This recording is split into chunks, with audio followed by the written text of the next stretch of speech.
Hello, everyone, and welcome back to Art in the Wild. My guest on this episode is Chiara Talia. She's a professional wildlife photographer based out of Belgium, and she's been doing wildlife photography for 4 to 5 years now. She does a bunch of cool things like coaching. She's been working on promoting a webinar. She's leading a birding walk, things of this nature, and she prefers a natural approach to wildlife photography and relies on natural light to provide a sense of space and atmosphere in her photos. She also puts a bunch of educational content up on her Instagram and also some stuff that's just kind of funny and relatable. So if you're not following her over there already, I would recommend you do so. But in this episode, we discuss the obstacles that women face in wildlife photography, right? The idea for this episode originated from a post that she put up on International Women's Day, which was essentially a poll with data showcasing her followers' opinions on a multitude of topics revolving around how women operate in the field as wildlife photographers, but also just how they move through the space in general. In this episode, you can look forward to hearing about how Chiara got into wildlife photography and how she improved the quality of her work over time, my strong disdain for belted kingfishers, why she made the post in the first place and what inspired her to make it more data-centric, how women feeling unsafe in the field can make it more difficult for them to build up high-quality portfolios over time, whether or not it's really more difficult for women to be wildlife photographers than men, and many other things. This was a really good episode to film. It's a different topic than usual, right? But that's kind of the whole point of this show anyways. It's also a pretty long one as well. I think it's like 2.5 hours, but I had a lot of fun filming it, and I would recommend listening to the whole thing. There's a bunch of cool stuff in there, and I hope you guys are able to get insights out of it, particularly if these are obstacles that you haven't really had to face in the past. But yeah, so without any further ado, enjoy the show.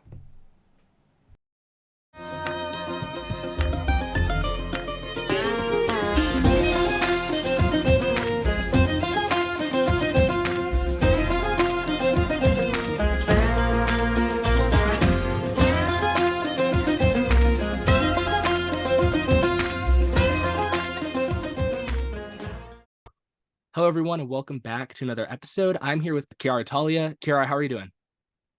I'm doing fine. Thank you, Martin, for having me. I must say, before we get into this episode, my mom is a massive fan of you. I have to say that. Oh, Before, really? Oh, that's yeah, that's so nice. I told her I was having you on the episode. She was like, "Yay!" So I did want to throw that out there. Where are you based? Are you in Belgium? Am I correct there?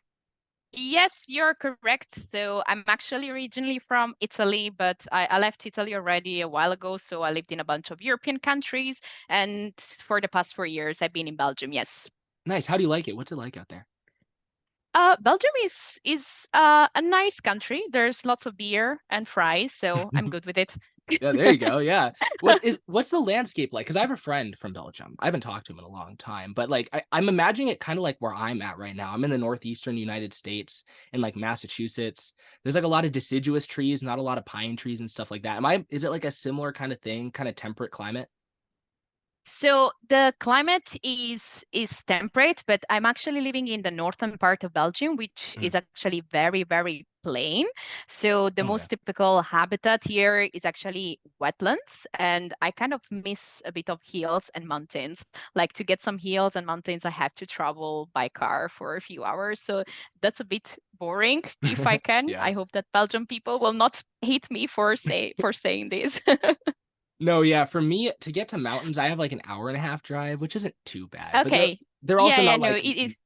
they're not like massive mountains, they're not like the Rocky Mountains. They're like these glorified hills. They're basically like kind of like the Appalachian Mountains. Okay, Um, yeah, yeah, yeah. No, so it's definitely similar then. But like I grew up in the Italian countryside, surrounded by nice hills, like the ones maybe that you see in the movies. So I kind of miss that type of landscape. But on the other side, I actually like Belgium and I like the wildlife. It's definitely not the wildest country on earth, yeah. but I still developed here as a photographer, so I just like the Belgian wildlife basically.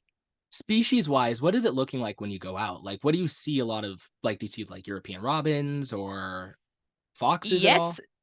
Yes, yes. So the red fox is, I would say, is the most common mammal here in Belgium, but yeah, also in Italy. When it comes to birds, yeah, the European robin is very common bird. Mm. We have other small birds like the gray tit, the blue tit, common chaffinch. Those are the ones. So I know that yeah, the wildlife is very different, of course, from the US. Definitely, yeah. You guys have those little kingfishers, right? The colorful ones?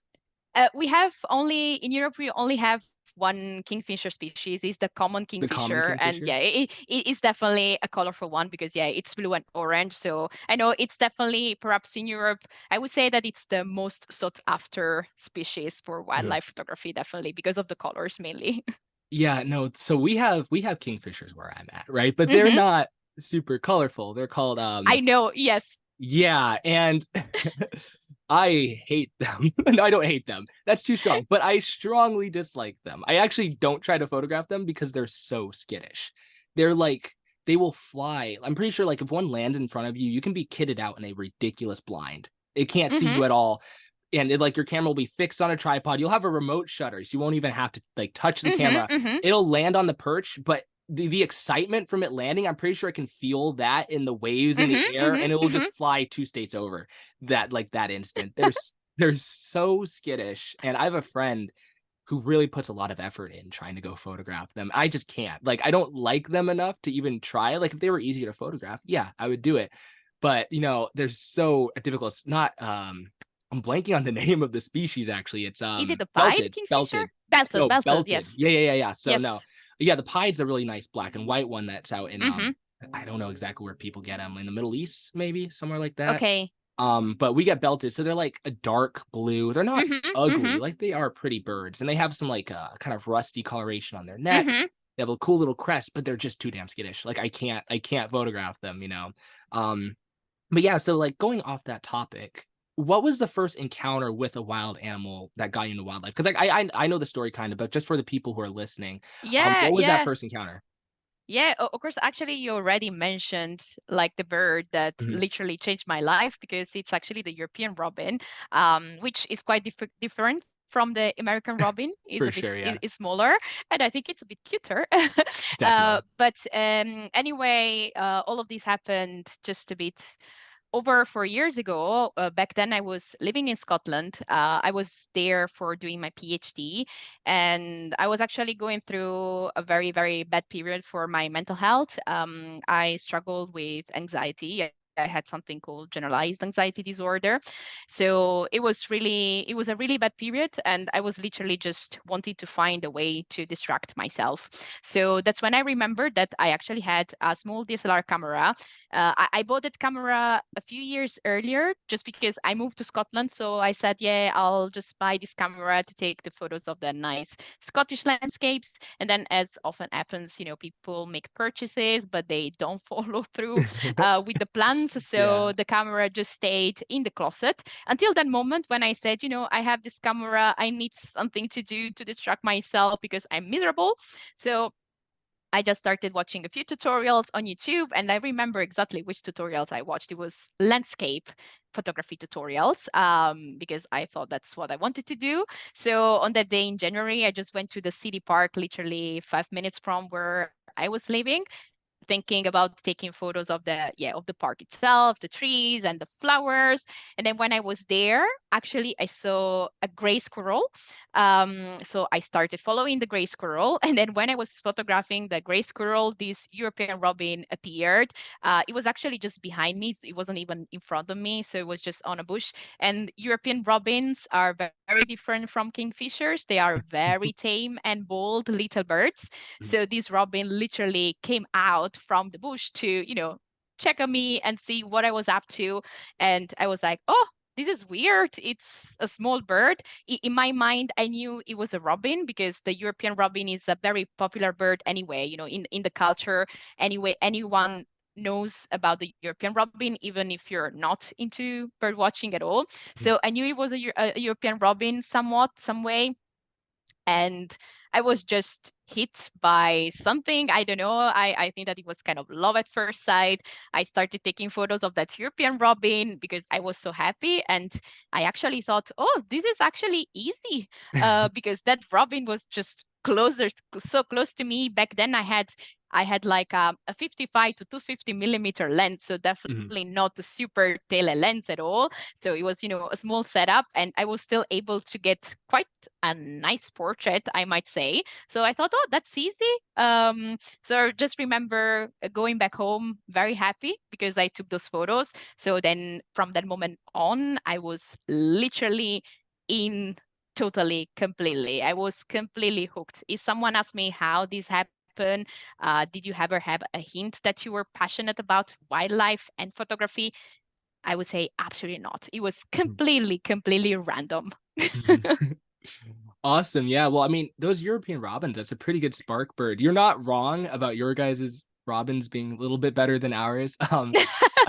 A little bit. I mean, I like our robins. I'm not trying to be Hmm. mean to them, right? But, they're thrushes. They're a lot bigger. I think your Hmm. guys' are Yes. they're flycatchers, right? Pretty sure. I've Uh, heard. I'm not entirely sure. uh, I'm not sure. It's Can I it's quickly check? Oh yeah, you can check. Yeah, yeah. But our robins are thrushes, and they're big, and they're kind of loud and clunky, and they're everywhere. But you see the European robins, and there's these tiny little adorable birds. Same with Hmm. the pink robins from Australia. Australia. Yes, Yeah, I saw that those. one. You saw it? Yeah, I was in Australia last Oh, year. that's awesome, dude. How was that? Was that nice? Oh, it was amazing. Like it was really a lifetime experience, literally. Yeah, I need to get I've traveled a lot in the US, right? So I've been to Hmm. like Alaska, I've been to Hawaii, Florida, Wow, all okay. that kind of stuff. So I've been all over the US, but I've never Hmm. stepped foot in Canada. Like I mean literally I've never put a toe into Canada and I've never been anywhere else. Definitely not. So Okay, okay. I really want to go to Australia, get the fairy wrens, get the pink robins and stuff like that. Hmm. That would be a blast. And the kangaroos too. The photographers there don't photograph their kangaroos at all. Like the ones I follow, Hmm. see them Yeah, as pests. yeah, because they're kind of like everywhere, like wherever you look. So it kind of maybe gets boring. Like, of course, if you visit from an outsider perspective, like Mhm, it's just amazing because, yeah, you're basically surrounded by wildlife at any given point. Even, just driving randomly around, you mhm. see these amazing animals like all the marsupials. Yeah, Yeah, it's just been amazing and an amazing experience. for sure. Yeah, I'm gonna have to get out there. Now, after your encounter with the robin, right? And you just get hooked automatically. You're like, okay, I'm doing this. What Yes. kind of, because I'm assuming you went through that documentary stage of wildlife photography that everyone does where they're just kind of going out and pointing and like click, click, click, click, click, click, click. Hmm. I Hmm. did that. Unfortunately, it's just kind of a self-report. I've talked about this on the episode, I mean on the podcast in the past, but I was in there for like 5 years. I've been doing this for like 9, like I was telling you before the episode started. But I've been doing Hmm. wildlife photography for like 9 years, and 5 of those years I had no clue what I was doing. I was just kind of going out and doing stuff, and then I got introduced to group chats where people were like helping me out and like, here's how you don't shoot in terrible light, stuff like that, things Hmm. like that of Hmm. that nature. So what? I'm assuming you went through that documentary stage. How long were you there? And Yes. then what kind of got you out of that? Was it YouTube tutorials? Was it critiques from Mm, other photographers? Just practice? that's a very, very interesting question. I actually never thought about, identifying maybe a time point where I made the switch.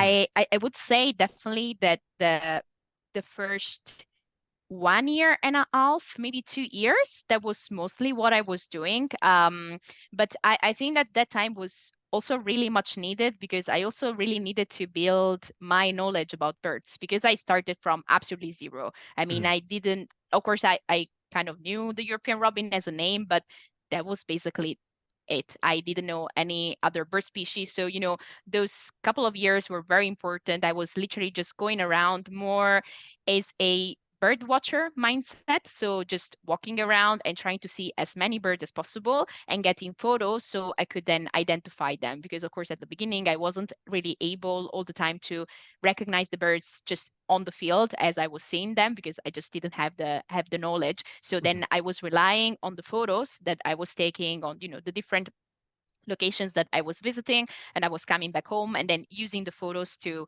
learn identification of birds and then also, learning all the other interesting facts about birds and their biology and their behavior. So I would say, yeah, maybe the first couple of years were like that, because if I think about that period, I was really mostly just going around.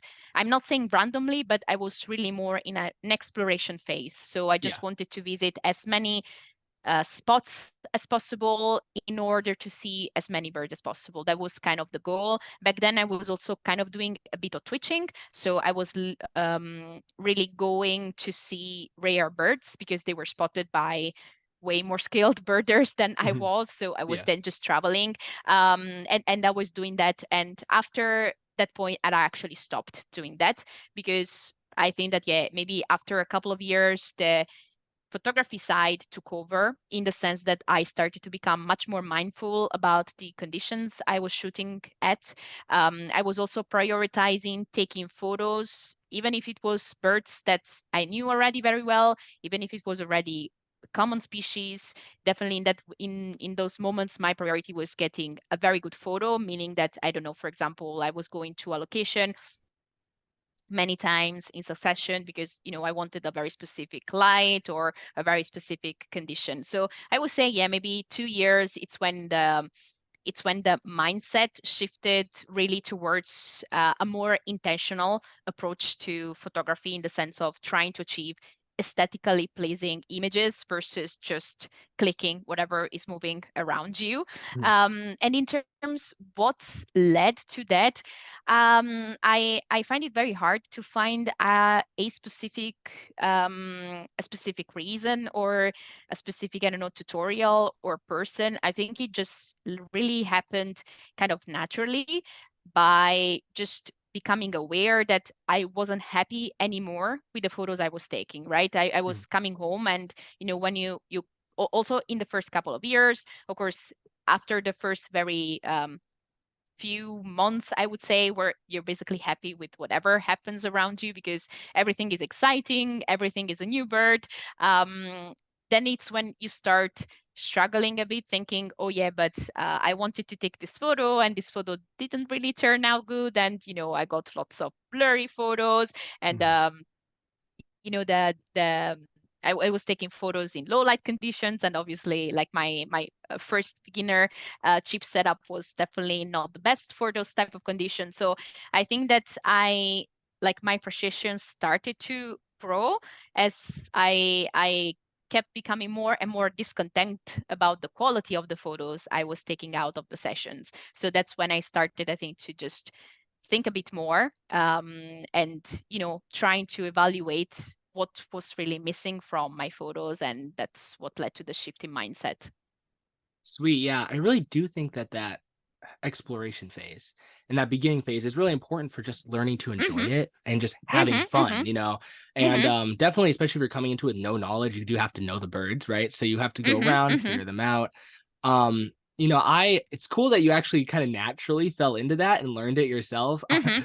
I was I had no idea. I was just going out, no clue for like 5 years. I get added to this chat, and the people in the chat were brutal. Like Oh no. there was no leeway at all. I remember I got told I got this shot of an owl, and I was like, "What do you guys think of this?" And one of them was like, "You should format the card." Like it was brutal. It was brutal, right? But it did help me, right? So now I am a much better Mhm. photographer, and that helped me Mhm. kind of notice all those things. But it is cool that you're able to because most people they find them like on YouTube tutorials, or they actually go Mhm. old Mhm. school and they pick up some of the books from the film days, and Mhm. that's Mhm. kind of how they learned. Do you find yourself, because I noticed I'm more focused on getting good photos as well, but do you find yourself doing any birding anymore, or are you just completely photo based? No, I also do birding. So Mhm. I really consider myself a midway figure. I know that bird watchers and bird photographers are actually two very different activities when it comes to the focus that you have. Mhm. But I actually keep being a bird watcher at heart. So I do also spend some times where I go out without my camera at all. Or in many cases, I bring my camera, but I don't use it at all. This also comes, I think, with what we were saying about being much more intentional with photography. So now I'm kind of more able to understand whether it's even just worth it to take the camera out of the backpack. In many cases, it just isn't. So I would just rather enjoy the moment and just watch or listen to the birds. But no, in some occasions, I'm actually just a birder, and I actually make it a point to really have some time where I go out completely without the camera, because those moments are really important for me. Because at the end of the day, when it comes to photography, photography is still an activity that it's really related to a result. So you have kind of the photo, kind of a measurement of your success. But on the other side, I also really just need a way just to connect with nature without thinking at all about practically doing anything. And that's when I think that birding really comes to help. And this is also why I just keep birding anyway. For sure. Yeah, it can be difficult to kind of avoid the pressure of getting a good photo and Mm-hmm, really mm-hmm, wanting to mm-hmm, get that shot. mm-hmm, mm-hmm. I went after the eclipse. Actually, when we were scheduling this episode is when I Okay. was up there, and Mm-hmm. I was trying to get a bird with it. I was in line of totality, right? And it was like 3 minutes of totality. Wow. It was a Okay. lot. Okay. Yeah. I could not get a bird with it at all. But I had to just put the camera down. I was running around all over because I was on this road by myself. Like most places were these crowded areas where people were watching it. I'm on this random Mm-hmm, mm-hmm. highway going through a field. I'm running around trying to get like I'd see a starling would land on a tree. And I'm like, I'd run over there and like the totality starting, but I can't look up at it because I don't want to go blind. Mm-hmm, So mm-hmm, I'm running mm-hmm. over there. And then it was bad because once totality started, it set in, everything freaked out. Like all the birds lost it. They Mm-hmm, started mm-hmm. Yeah, I've screaming and seen flying videos. Yes. everywhere. It Mm-hmm, was really weird. So I mm-hmm. wasn't able to. There was the last second. There was a turkey vulture flying towards me down the road, Okay. and I started Okay. talking to it. But you could see this was during totality, but near the end, you could see the moon shadow miles in the background Mm-hmm, speeding towards me. So I could see the end of totality coming towards my in my direction. mm-hmm, So I'm mm-hmm. running towards the vulture. It's high up in the air as it's coming down the road, and I was like talking, I'm like, please just stay right on that line. And then it banked off last second. I was like, crap. But I had to just at a point during totality, I had to just put my camera down and just stare at it because and just Mm-hmm, mm-hmm, appreciate how much of a cool encounter it was and really mm-hmm, experience mm-hmm. it. And it was insane. Like it was insane. There's gonna be one in Spain in 2 years. So if I were Yeah, you, yeah, yeah. I would I was looking at it because I will now I don't remember the name of the photographer. Did you see the photo of the guy in the US Liren, who got the Liren, who got the frigate? frigate bird. Yeah, the Yep. frigate bird. Yeah, Yeah, he's a cool guy. that's Yeah. mind blowing. So, but Hmm. I understand, the amount of planning that goes into that shot. Hmm. But yeah, I think that's very interesting. That's very cool, and like it's so inspiring to see that he did it. Yeah, it's a it's such a powerful experience. It's hard to Mm-hmm. describe. The photos never do it justice. Like this is my Mm-hmm. first one I ever saw, first totality at least.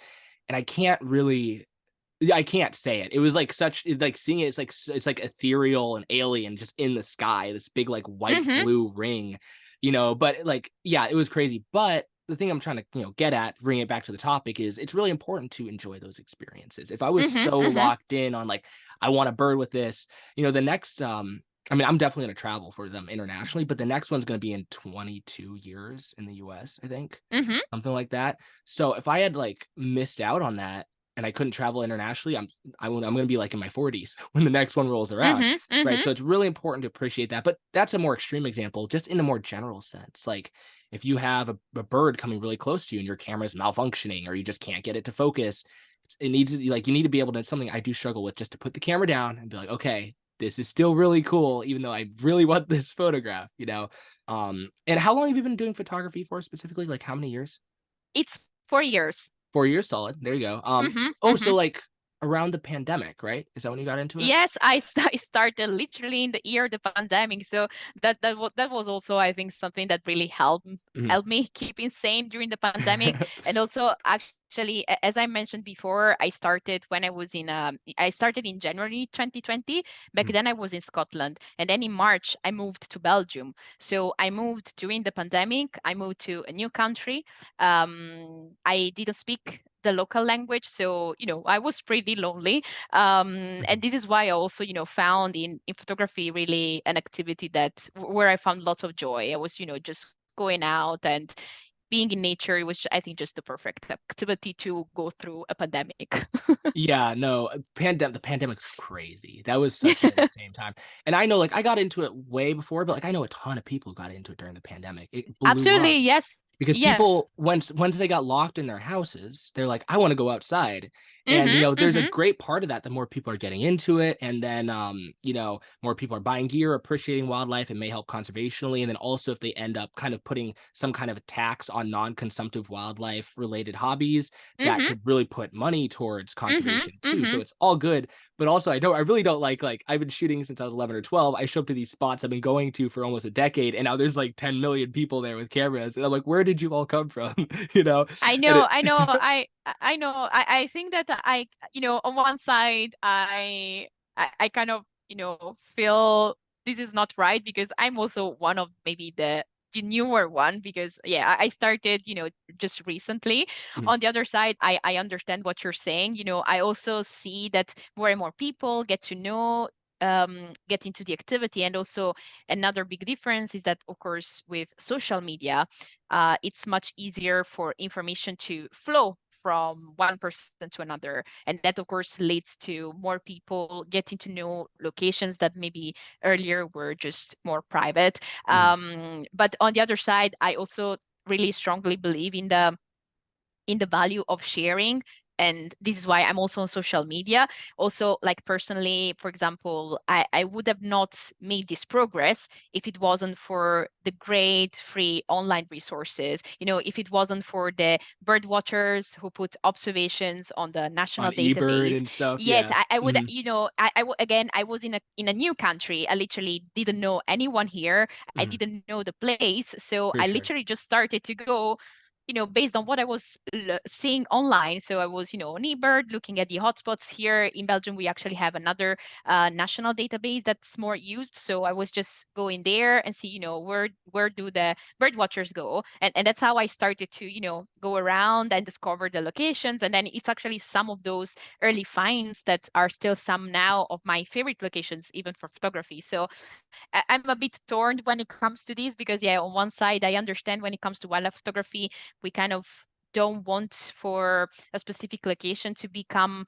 too popular because then of course that just puts so much pressure on the environment itself, on the wildlife. On the other side, me too, I really, took advantage of those great people who decided to share the information online. So I Mhm. try now to do like the same for others, basically.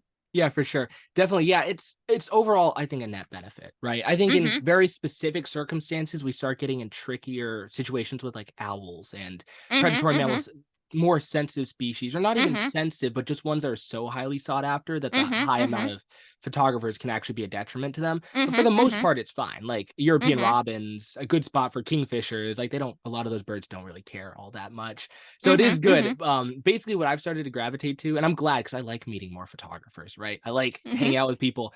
But when I want time to myself, I've got the mountains an hour and a half north of me, and I got bears up mhm, there. I've got moose. I've got a bunch of really cool wildlife. So I'm gonna start heading up there and doing some more hardcore stuff like going out and mhm. kayaking in public land and trying to find Okay, my okay. own Yeah, yeah, yeah. locations, even Mhm, though I do love hanging with people, especially during like warbler migration. We have this thing out here. mhm, We have the New World warblers, and they migrate through, and it's these huge events like where there's mhm. tons of people on the boardwalk. You should come out to Yes. the US, like either go to Ohio for that sometime because there's just people everywhere and there's birds everywhere, and it's a Yeah, yeah, lot of I fun. mean, I followed the event online, of course, Mhm. like, so Yeah. I see it, yeah, I followed from the other side of the world, and yeah, it's such a cool, I think such a cool period for you guys to see, like, Mhm. literally those huge waves of birds moving across. It's so cool. Yeah, it's coming soon. My area gets hit pretty hard with them, so I'm excited. But you've been doing this for a while, and like there's a lot of people into it now, and you've met a lot of wildlife photographers, especially now since you do it professionally as like a coach and things like that. And also a lot of the wildlife photographers that you've met are like women photographers, right? And Hmm. the thing that why I had you on the podcast is because you made a post a few weeks ago on the obstacles that women face in wildlife photography. And I remember it's things that I've talked about with people that I know who are women photographers and my mom. And I was like, oh, this is really interesting. I shared it to my story, but I've been thinking about it for a while. And I'm like, This would be good to kind of like flesh out and like expand on more in depth. So, what was the story of like that inspired you to make that post? Because I know in the caption you mentioned how you'd made posts like that in the past, but this time you wanted to do a more data specific one with like statistics and Mm-hmm. things like that. So, what was the Mm-hmm. story leading up to that? Yeah, so basically, this really started from my own personal experience, right? So when I started wildlife photography, I think that almost immediately I noticed that whenever I was going out, I don't know, it was mainly nature reserves or visiting national parks, I was hardly meeting any other women. So I was really mostly meeting men photographers because of course it's pretty obvious who is a photographer because we tend to carry quite big pieces of equipment. So Big it's very easy to tripods and tell. lenses Yeah, and it's stuff. very Yeah. easy to tell who's there for photography, right? Mhm. So it started just but from my personal experience. But at the beginning, I said, okay, maybe it's just my impression. Anyway, I was doing it just for a few months. Then I also moved country, and here in Belgium, I got the same experience. Then for the summer, I traveled back home to Italy, where I'm originally from, and it was the same down there. So I kind of started to see a pattern. And then a few months later, it's actually when I started my Instagram account. And also when it came to Instagram, I went exactly on Instagram to try to find a bigger of a community, because again, I was mostly by myself here in Belgium. So I really wanted to connect with like-minded people. And also on Instagram, what I started to notice that, when I was just looking around at other people doing wildlife photography, again, the majority looked like men, and there were less women. So, I started to connect the dots, and I just thought, okay, then it's not just an impression; it's just as it is. So I started, try to understand why was that, and it didn't take me long to really understand that the women in wildlife photography topic just really fits within the larger gender barrier topic. So it's really not about photography. It's much wider than that, and this is why I started occasionally to talk about this topic on my social media, and especially I was using the International Women's Day just as the chance to try to raise more awareness, but really just starting to share my experience. And whenever I was making this post, um, the response was always the same. So I was getting an overwhelming amount of positive answers and shares coming from women, and so many women just reaching out to me to say that they experienced the same and they felt the same. And on the other hand, I was getting quite a few men heavily disagreeing with me, saying that, that was just my experience, that it wasn't true, that they were seeing enough women around, that in their opinion, photography has nothing to do with gender. So what I was saying didn't really make sense. Anyway, I kept going, and I was still raising this topic because it was my experience, and I was seeing that other women from my conversations were kind of also on the same boat, especially when it comes to the safety concerns in wildlife photography. So for this year, I thought, if every time that I talk about it, what I'm being told is that I'm just sharing my experience and that's just very biased. I said, okay, this time I'm going to back up my story with actual data. Also, because I am a scientist as a background, Mhm. so I also have a PhD. So I do love data. I do like investigating and researching. So I Yeah. said, I'll just give it a go with this. Of course, by no means saying that this is an actually thoroughly made investigation. Also, because I'm not into sociology. Mhm.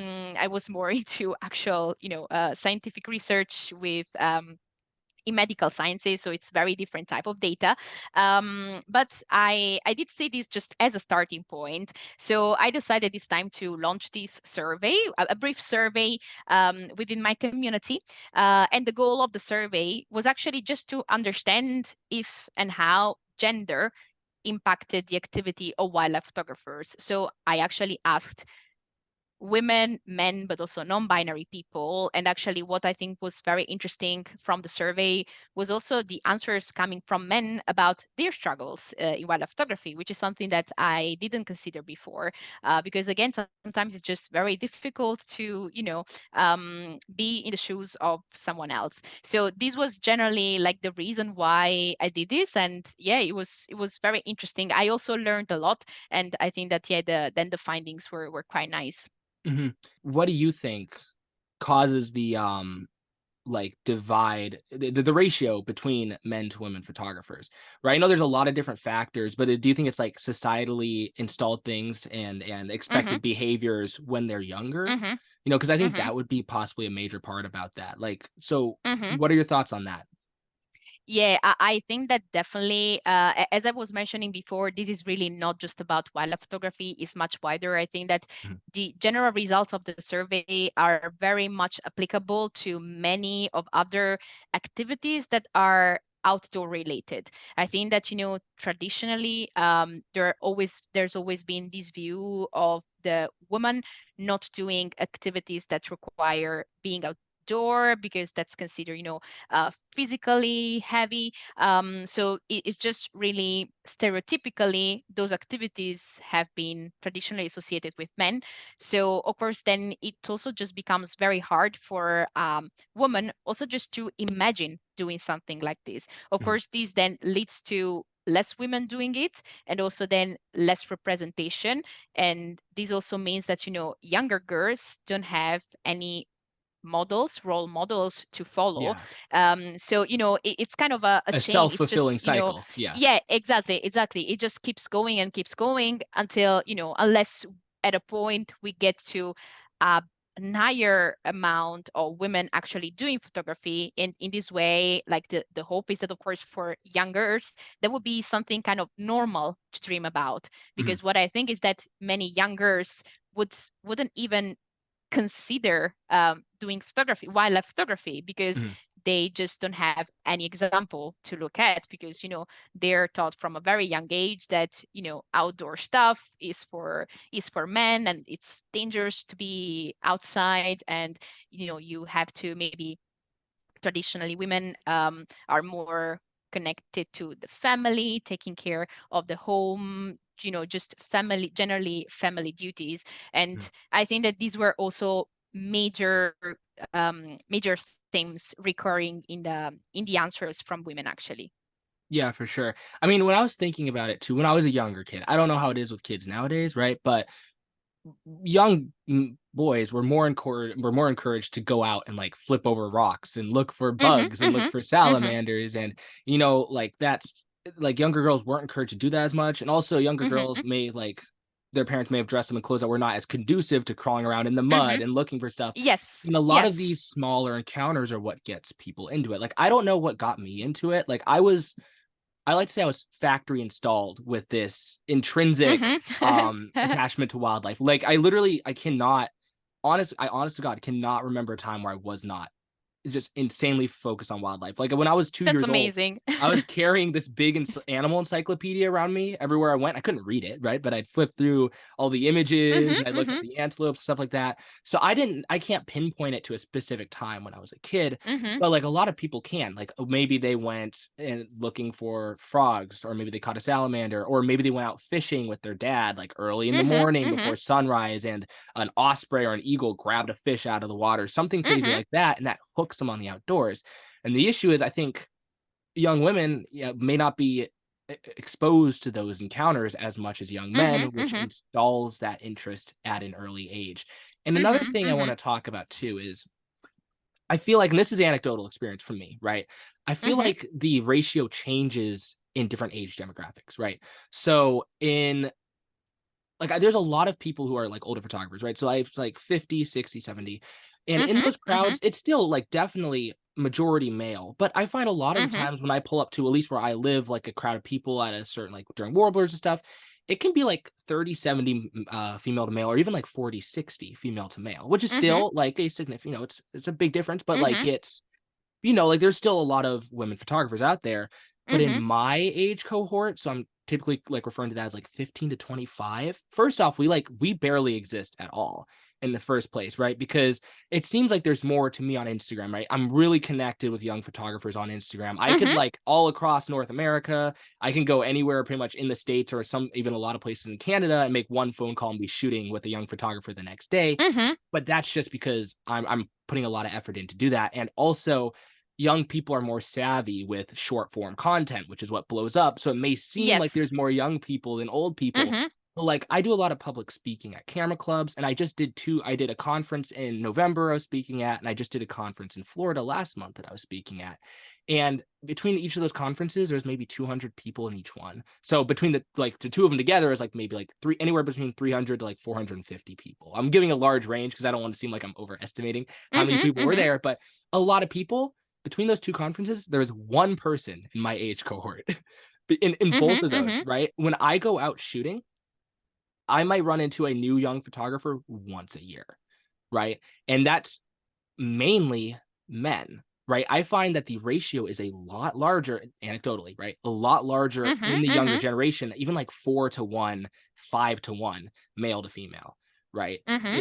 I don't know if you've noticed that. I don't know if your data set took into account age demographics either, but that S- might be something interesting to look into.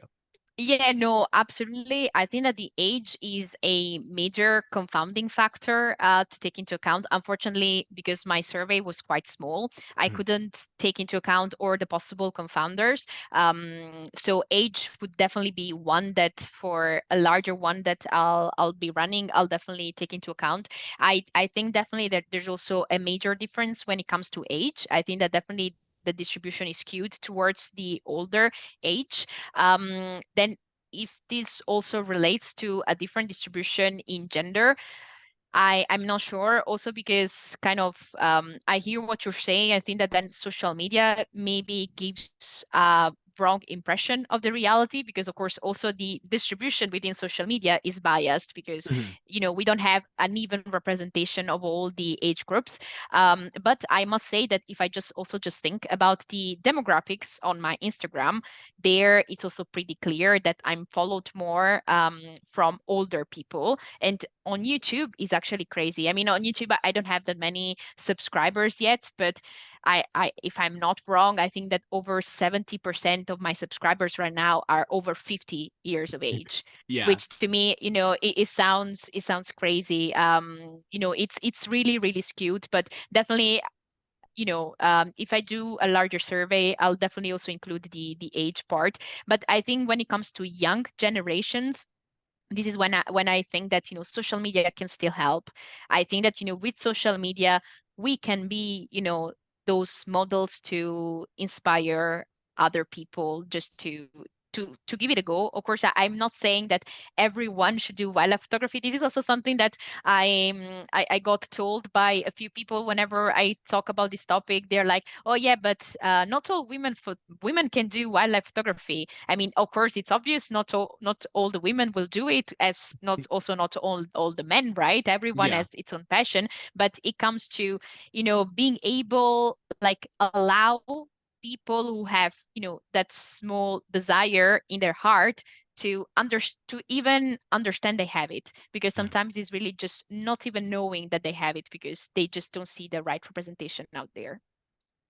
Yeah, for sure, definitely. I just thought it was super interesting. I was like, because it can be tough too as like a young photographer. Like sometimes people like won't take you seriously and stuff like that. And Mm-hmm. that's gonna get worse if you're a woman too, right? Mm-hmm. And it's difficult because it's so hard to find. Like the last time I saw a young woman photographer that I didn't know in the field, like I hadn't run into before, was like 2 years ago, 3 years ago. I usually Mm-hmm. run into like one male photographer, and like it doesn't feel like that to me because I'm on Instagram and I know tons and tons of them, right? Both women and men, Mm-hmm. right? Mm-hmm. Um, but yeah, I mean, I think it would be cool to look into the age differences because I Mm-hmm. find Mm-hmm. that there's a just anecdotally there can be a pretty big distinction there. Now, you mentioned that Mm-hmm. when Mm-hmm. you posted it, you had similar reactions repetitively.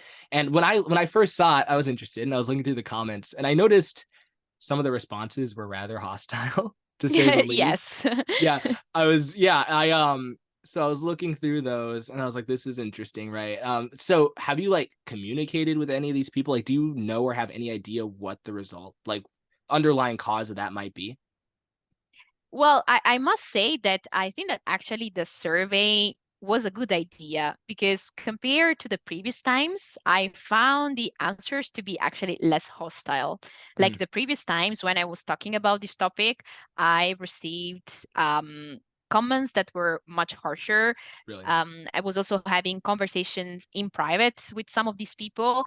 And, I think that it was also much harder to back up my opinion because again back then it was just my experience. I'm actually I also think that that's anyway wrong because each one experience is valid anyway, even if you don't have data. If I'm sharing my personal experience, if I'm saying I felt unsafe, this is how I feel, Mm, that's still valid. But I actually think that having the data to back the topic, I think it was quite helpful. These of course didn't, as you've also seen in the comment section, these of course didn't stop everyone. I yeah. think that would have been extremely unrealistic. I mean, I knew from the beginning that the moment I was going to post that, I would have definitely have also those type of comments. But yeah, in comparison to my previous experiences, those were quite manageable.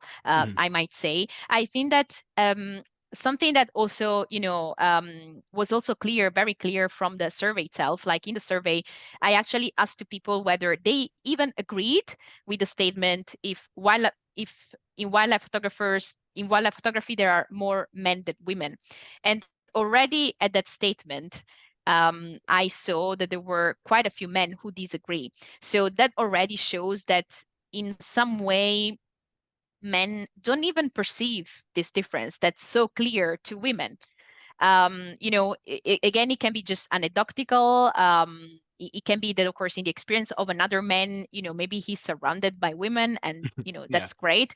But I found it, already interesting from that side that many men don't even perceive it, that there are less women, that women are less represented. So, of course, considering that someone doesn't even perceive that, I think that it's obvious that they don't even consider the fact that maybe women face some specific challenges, because of course I think that's next level. First you have to you know check the have a reality check and see that's actually a fact, and then it gets another layer of kind of introspection to think, why is that. And on one side I have to say that there were really answers coming from many men who actually perfectly identified the struggles of women, because of course then I also really asked which were the challenges that people faced. And when it came to the answers from women, they all mentioned some of the topics that we already covered, like the safety and the stereotypes, and being not being taken seriously, um, the weight of the gear, physical challenges. And then when it comes to men, some of them actually stated that they feel privileged by being a man because exactly they don't face these specific challenges. So Mhm. this was not a survey. I didn't think about the survey as a way to attack or condemn men. That Mhm. was really not the goal. The goal was really just trying to get some more, collect a bunch of experiences from people all over the world in wildlife photography. That was the goal. And then what came out was something that kind of overlapped pretty well with my own experience.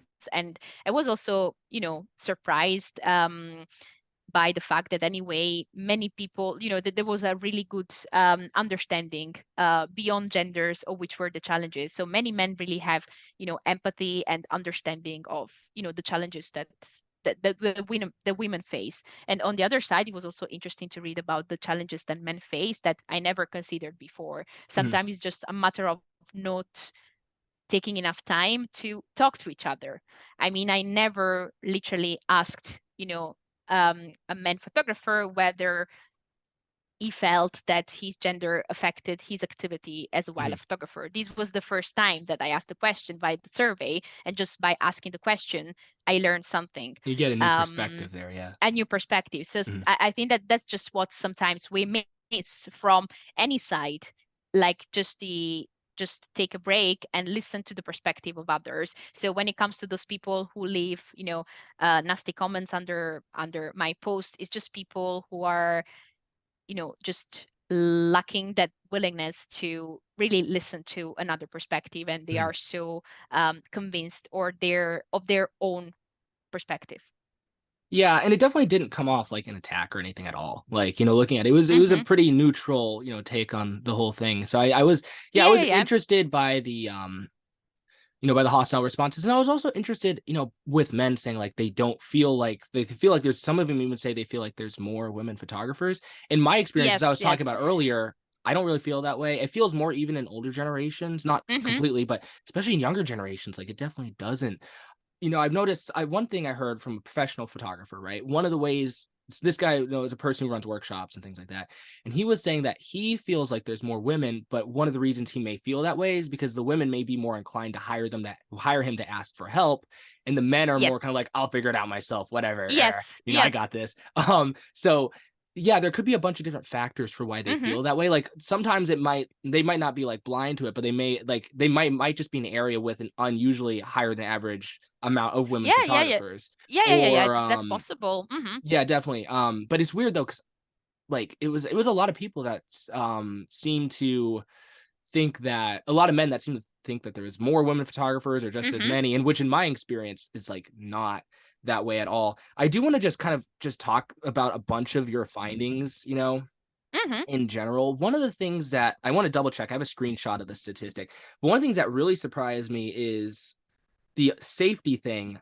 I was surprised by Hmm. the amount of both men and women that said they've never felt unsafe while doing wildlife photography. Did that Hmm. Hmm. surprise you? Yeah, it did. It did. Yeah.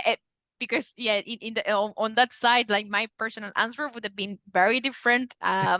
Like unsafety is something that I experienced quite a lot. So I was definitely surprised by so many people saying that they never felt unsafe. I mean, good for them. I mean, I totally Exactly. Yeah. I love it for them. Mm, If that's the way they feel, it's really amazing. But yeah, no, I was definitely surprised. There is still the difference between men and women, because yeah, for men it was, I think, about 60% that never felt unsafe. For women it was 40%. So it's still different. So then it for still sure. means Yeah. that 60% of women, so more than half, experience safety concerns either a few times. There were a few women saying often. I think there was also a couple of women say that they always Always. feel Yeah. unsafe.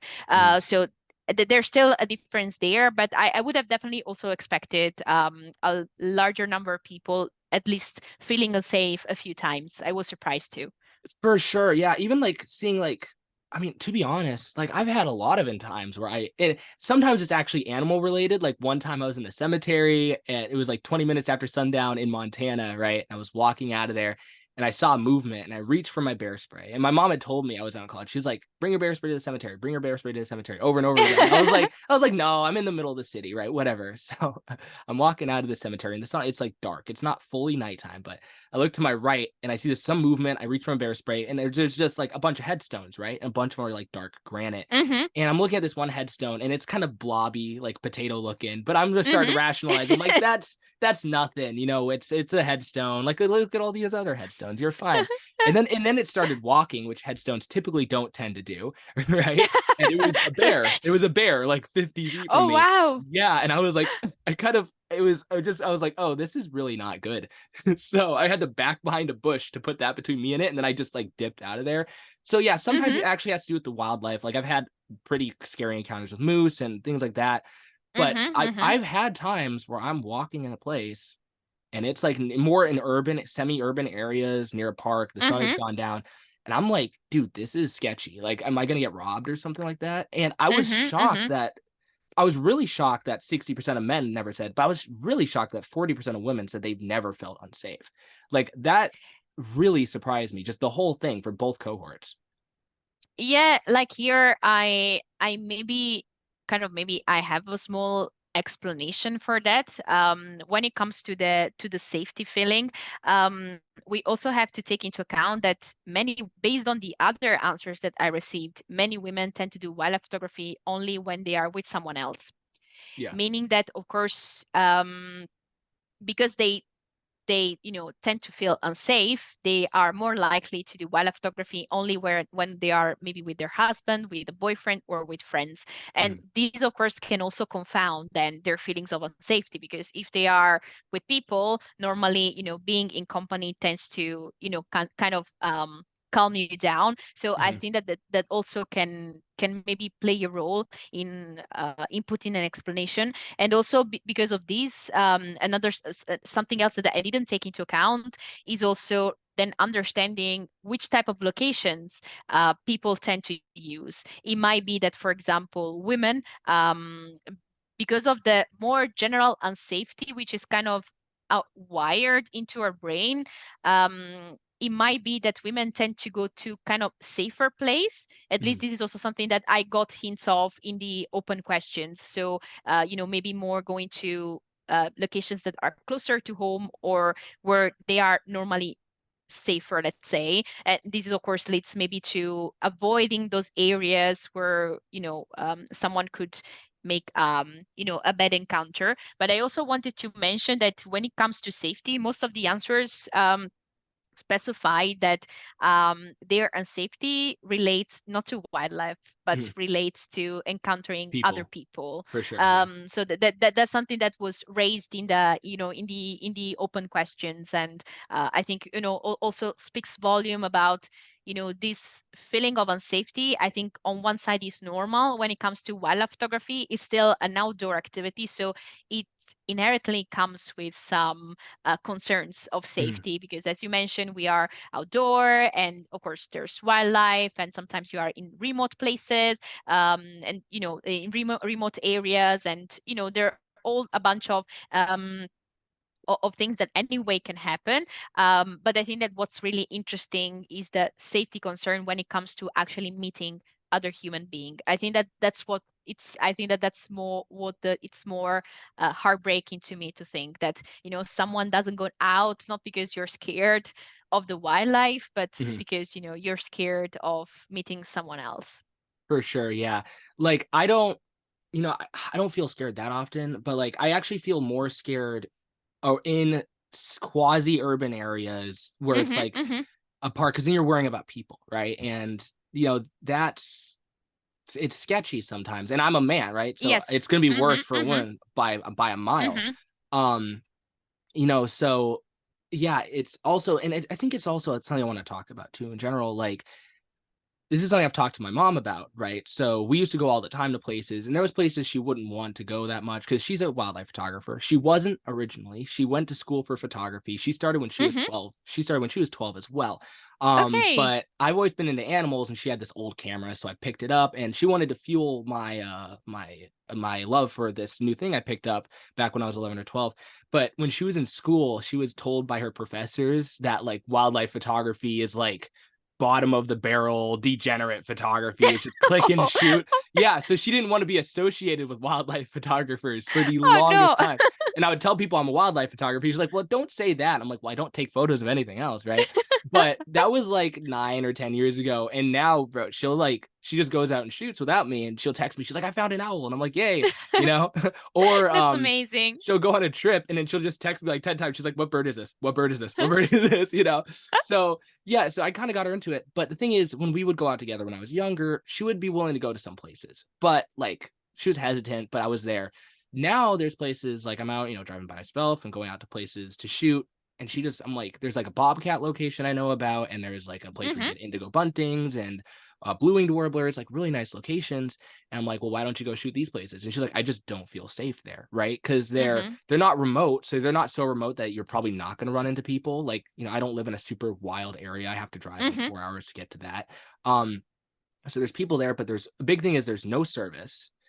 Okay. Mm-hmm. Yeah, that's a big thing. Mm-hmm. There's no lighting, like it's in these Mm-hmm. large open areas, and she won't go to those places, right? And I know a lot of women photographers. I mean, the thing is, like, if you say you've never felt unsafe, um, doing wildlife photography, but the reason you've never felt unsafe is because you took precautions every time to not go to a place where you could potentially feel unsafe. You're almost, in Mm-hmm. a way, feeling unsafe all the time by just avoiding those places, right? And the issue with Mhm. that is how that's going to impact somebody's portfolio and how they Yes. Mhm. accrue work, Mhm. because Mhm. you get better by practicing, and that practice Absolutely. allows you to Yes. apply those techniques later in the field. And Mhm. sometimes getting an encounter with a really high valued animal involves you going to a place. By high valued, I mean an animal that's not conventionally photographed by the majority of Yeah, yeah, yeah. population, Mhm. which, Mhm. cause it, like something like a lynx, bobcat, wolf, fox, whatever. Mhm. That Mhm. involves going to places that aren't like well lit city parks, right? And Yes. Mhm. the issue is that's going to compound over time. And I think that's Yes. one way that the people that were hostile in the comments didn't really think about how this could impact women, where it's going to be easier for a male to build up his portfolio because he Mhm. feels Mhm. like, I may feel sketchy going to a place, but I mean, I carry bear spray most places I go. I'll just pack some bear spray in my belt and like I'll go. And I'm like, if something happens, Mhm. I'll figure it out. Right. Mhm. But a lot of Mhm. women don't feel confident doing that. And Mhm. Mhm. I think that was something important to kind of talk about, how that impacts someone's portfolio, and eventually that's going to affect how they either break into the industry as a professional, if that's what they choose to do, or how they participate in the field as, a high level amateur, depending on which way you want to go with that Mhm. direction. Yeah, no, I totally agree with it, and this just resonates. Also, really, just my experience, honestly. Like I can honestly say that at the beginning I was going everywhere with my boyfriend, and sometimes I just think, what if I didn't have a boyfriend at the time? I'm not saying that maybe I would have stopped doing wildlife photography completely, but I definitely think that my progress would have been slowed down significantly because Mhm, if I was stuck always at the same locations, I would have started traveling, meaning that, it would have taken me longer to maybe get to, that famous also limit time where I made the switch to photography. And then when I even made the switch to photography, then it became even more critical. I don't know, for example, I started to go out for sunrise sessions, right? mhm. Because I really wanted to, get that golden light in and really take advantage of very specific scenarios. And, for a long time, I didn't feel comfortable in going out before sunrise when it's dark, and because I just yeah, I was just not feeling safe enough. With time, I also kind of built my own confidence. I think that that's something that also happens just with practice. You just become more confident and comfortable just being alone, and accept more that safety concern, but it's something that kind of stays in the back of your mind. Mhm. And sometimes that's not, it's anyway not the best spirit to do photography. When you do photography, you are in a creative act. I think that the best mindset it's when you're free, just focused on photography. And if you just have one small part of yourself that's still thinking about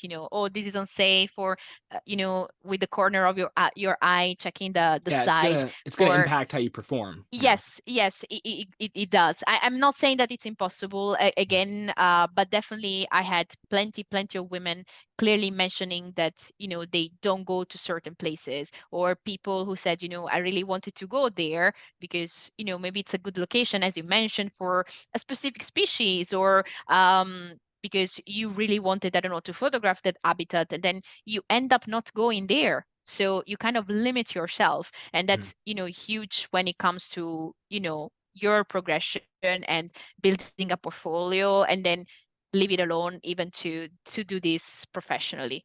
Yeah.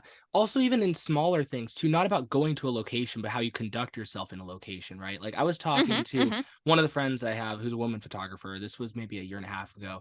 And I was talking about photographing, I think it was shorebirds or waterfowl. And you know how important it is to get eye level. Like you have to lay Mhm. down, Mhm. and it's a really awkward experience in general, right? Like laying down and crawling around. Like I was in Florida at this one place, and all these photographers had these massive tripods. They're shooting a heron rookery, and there was these glossy ibis in the grass. I was like, screw the rookery, I'm shooting these guys. So I'm crawling around with my backpack in the mud and the Mhm. grass, and everyone's looking at me weird. But I got shots. I was happy with, right?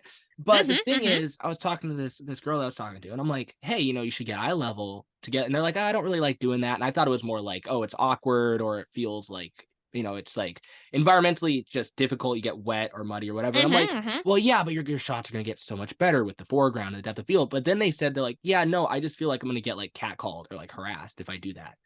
And I didn't think about that. And I'm Mhm. like, Mhm. well, if you're not able to even go to like a safe place, but then conduct yourself in a way that allows you to maximize the quality of the images in that Mhm. location, Mhm.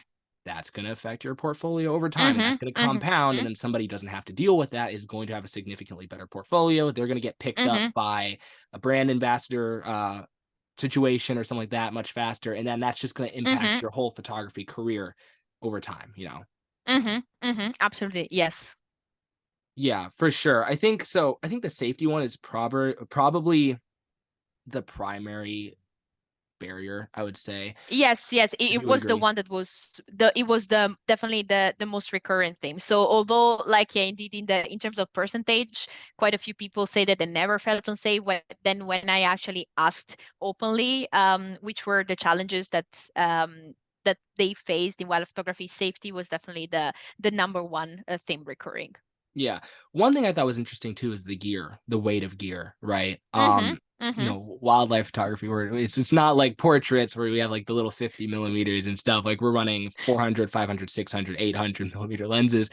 That's heavy. That's heavy material. It is. Yes. And my mom, same thing. I hate keeping going back to my mom as an example, Oh but no, but that's wonderful. yeah, no, she just got a new lens, the 180 to 600 from Nikon for the Z Ah, series, yes. Mm-hmm. and Mm-hmm. it's a hefty little thing. It's like it's heavy, and she she's like she can deal with it, right? But she is like, okay, this is kind of a lot. And then she knows somebody around her age who got the Z9, bought the Z9, finally got it after a pre-order, and then immediately had to return it because they're like, this is too heavy for me. Like I It was can't. yes. They're like, I Yes. can't do Mm-hmm. that. And the thing is, like, the camera companies are making lighter gear, right? Like, I don't know if Mm-hmm. you've held some of the new RF lenses because you shoot Canon, right? Yes, yes, You do? I have the 100 to 500, so it's yeah, Mhm. it's one of the most lightweight. It's one of the reason why I got that one, actually. Yeah. So I've held, so my friend, he worked at a camera store. He just bought a new lens and then he would rent a bunch of them. So the new, Mm-hmm. like, big primes, like I held the 400 to 8 RF recently, the newest one. Mm-hmm. Light. I mean, I am a guy, so like on average, it's gonna be easier for me. But just for how big it was, it felt like it was made out of foam. And then my friend just got the 800 5.6 RF, right? The big one, Mm-hmm. light, right? Light. But the issue is this light new gear is like $14,000. Yes, yes. Like it's not cheap. And then when you get to the more affordable gear, like the Sigmas, like the 180 to 600s, I find that they're like heavy, like they're a Yeah, little yeah. heavier. Like Mm-hmm. I don't have issues with them that much, right? But Mm-hmm. even like after a long day of shooting, I'll get like carpal tunnel like in my elbow from holding it. I don't know if that's the right term. Like my elbow is clicky. I Yeah, think yeah, yeah. No, no, no. whatever clicky elbow, that's the technical term. There we go. But yeah, so that's something I don't know what your experience with that has been, but I thought that was an interesting thing that it's an interesting obstacle because it's not like I feel like it's very industry specific. Yeah, like on one side, the answers also in this case were quite applicable to my own personal experience because I also struggled with weight. Um, Personally, I'm quite small and I definitely don't have strong muscles. So for me, hand holding a camera with a super tele has been quite hard. Before my current setup, I owned a DSLR and I had the third party lens, the Tamron 150 to 600 millimeter. So that was quite heavy, and I was definitely not able to keep the camera hand holding for a long time. Also because I've never been a huge fan of tripods. Mhm. I'm much Same, more yeah. like the flexibility that comes with hand holding. So I definitely felt that, and this is why I was very glad when I started seeing, the mirrorless market really accelerating recently with the new mirrorless cameras being so much more lighter.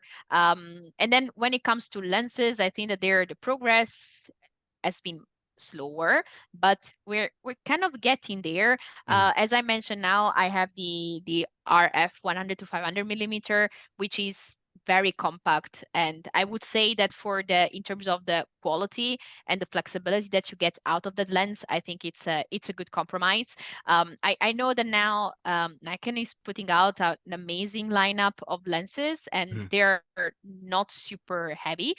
So I think that things are slowly improving.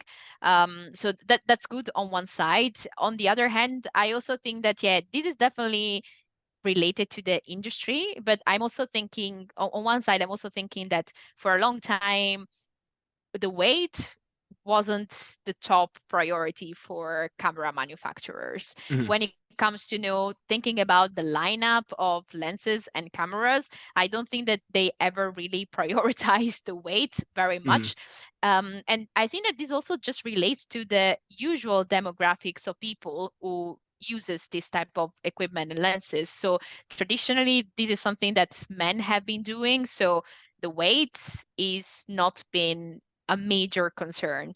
And Hmm. I think that now things are slightly changing, so that's good. But it doesn't just comes to the, to the gear, like the camera and the lenses. Also, just when we think about the offer of outdoor clothing or of backpacks for women, the options are much, much smaller. I mean, when it comes to a photography backpack, like it was super hard for me to find a good one that was large enough to fit my equipment but also not too long for my my short my Yeah. short build, because Hmm. um normally also all these other accessories are not designed with women in mind. And Hmm. it's kind of the same also when it comes to um you know not clothing, but also when it comes to camouflage. Like brands don't make camouflage suits for women, Hmm. and that's kind of annoying Hmm. because yeah, when it comes to sizes or just there are anyway differences when it comes to the body. So there is definitely also a bias there generally. And when it comes to weight, I think that yeah, things are getting better, so that's a good thing. But I really hope that generally also the other brands of all the other collateral accessories around wildlife photography start to think more about being more inclusive for women. For sure, yeah, and I think as the amount of women in the industry starts to grow too, I think all the companies who make adjacent products are going Hmm. to, it may not be for the good of from the good of their heart. It may just be fully profit driven, but Yeah, there will yeah, be an obviously. Yeah, incentive yeah, at least, yeah. at Hmm. least it Hmm. Hmm. gets done. Yeah, yeah, yeah, yeah. So what other findings from the data set really like surprised you or made you think? Like, were there any other specific ones? So something also that I wanted to mention that perhaps we haven't touched upon until now is that I saw that quite a few women reported the just not being taken seriously. I think that you mentioned it maybe also related to be you with you being a younger photographer. And I Mhm. think that here the type of experience is really overlapping. Like I think that either being a younger person or being a woman is quite common not to be taken seriously by other people. This is of course again just comes out of stereotypes. It's just inherited bias. I think that sometimes you think that you are more knowledgeable just because you're older or because you're a man. You know better Mhm. than the others, and that's something that it's again quite heartbreaking. It's something that I experienced only a few times because again, I prefer to do wildlife photography by myself. So I tend to go to in locations where I know that I'll be alone. Mhm. So I haven't met that many people, but of course it did happen, sometimes just randomly walking or just visiting a public hide in a national park, in a nature reserve. Sometimes it happens that other photographers are there. And it definitely happened that I felt like I was kind of overlooked, Mhm. as I really didn't have anything to, I didn't have the answer to a question, or as if I didn't have anything to add to the conversation when it came to the photography side, to the to the birding side of things. And that was a bit that was a bit sad, because in reality I knew that I had something to share, Mhm. because I also can give something in the conversation. So then it was quite sad also to see that this happens to be quite a recurring experience for women. So really the experience is that women sometimes, like, it just kind of it's taken for granted that because you're a woman, you don't know enough, you can't talk about gear, like especially for the technical side.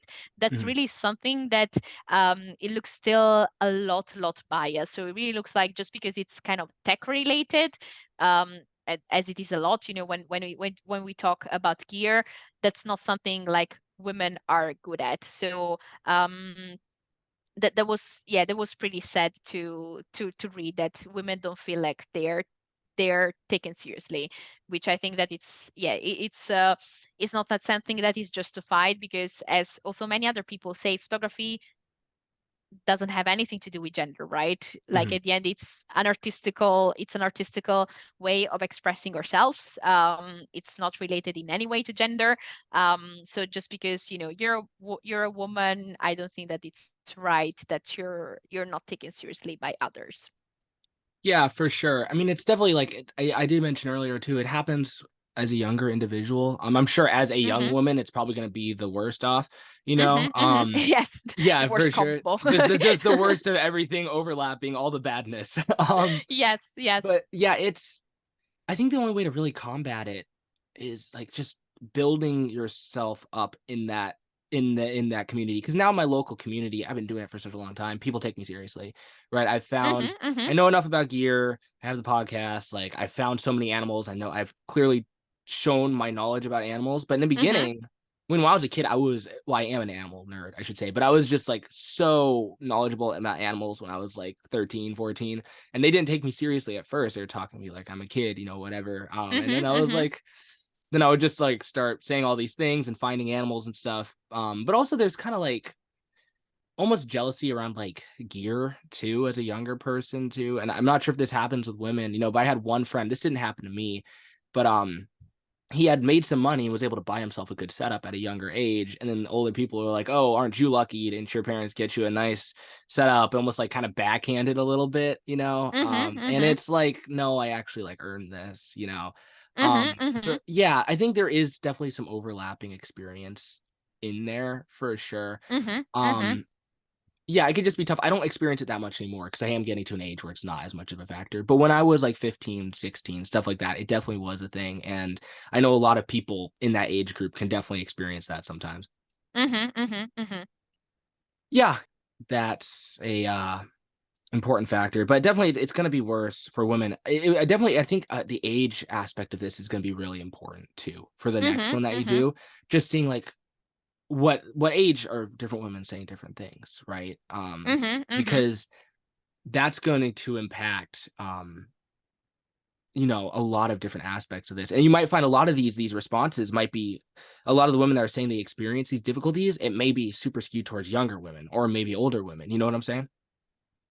Yeah, no, absolutely. Also because, now that I'm thinking about, then when it comes to the age, there's also another major factor that plays a role, as you just mentioned. It's also money. Of course, younger Mm, people mm, are less likely to have access to a certain amount of money. And we also know that wildlife photography is quite an expensive hobby. It's just yeah. not related just to the gear itself, but also when it comes to, traveling possibilities. I mean, sometimes I do have, young people that message me and tell me, I don't drive a car, so I can also visit certain type of locations. So they feel limited by, of course, the type of wildlife that you can find there. So I think that definitely the age will play a role, especially because of the money availability, but also of the mobility part in terms of reaching the location.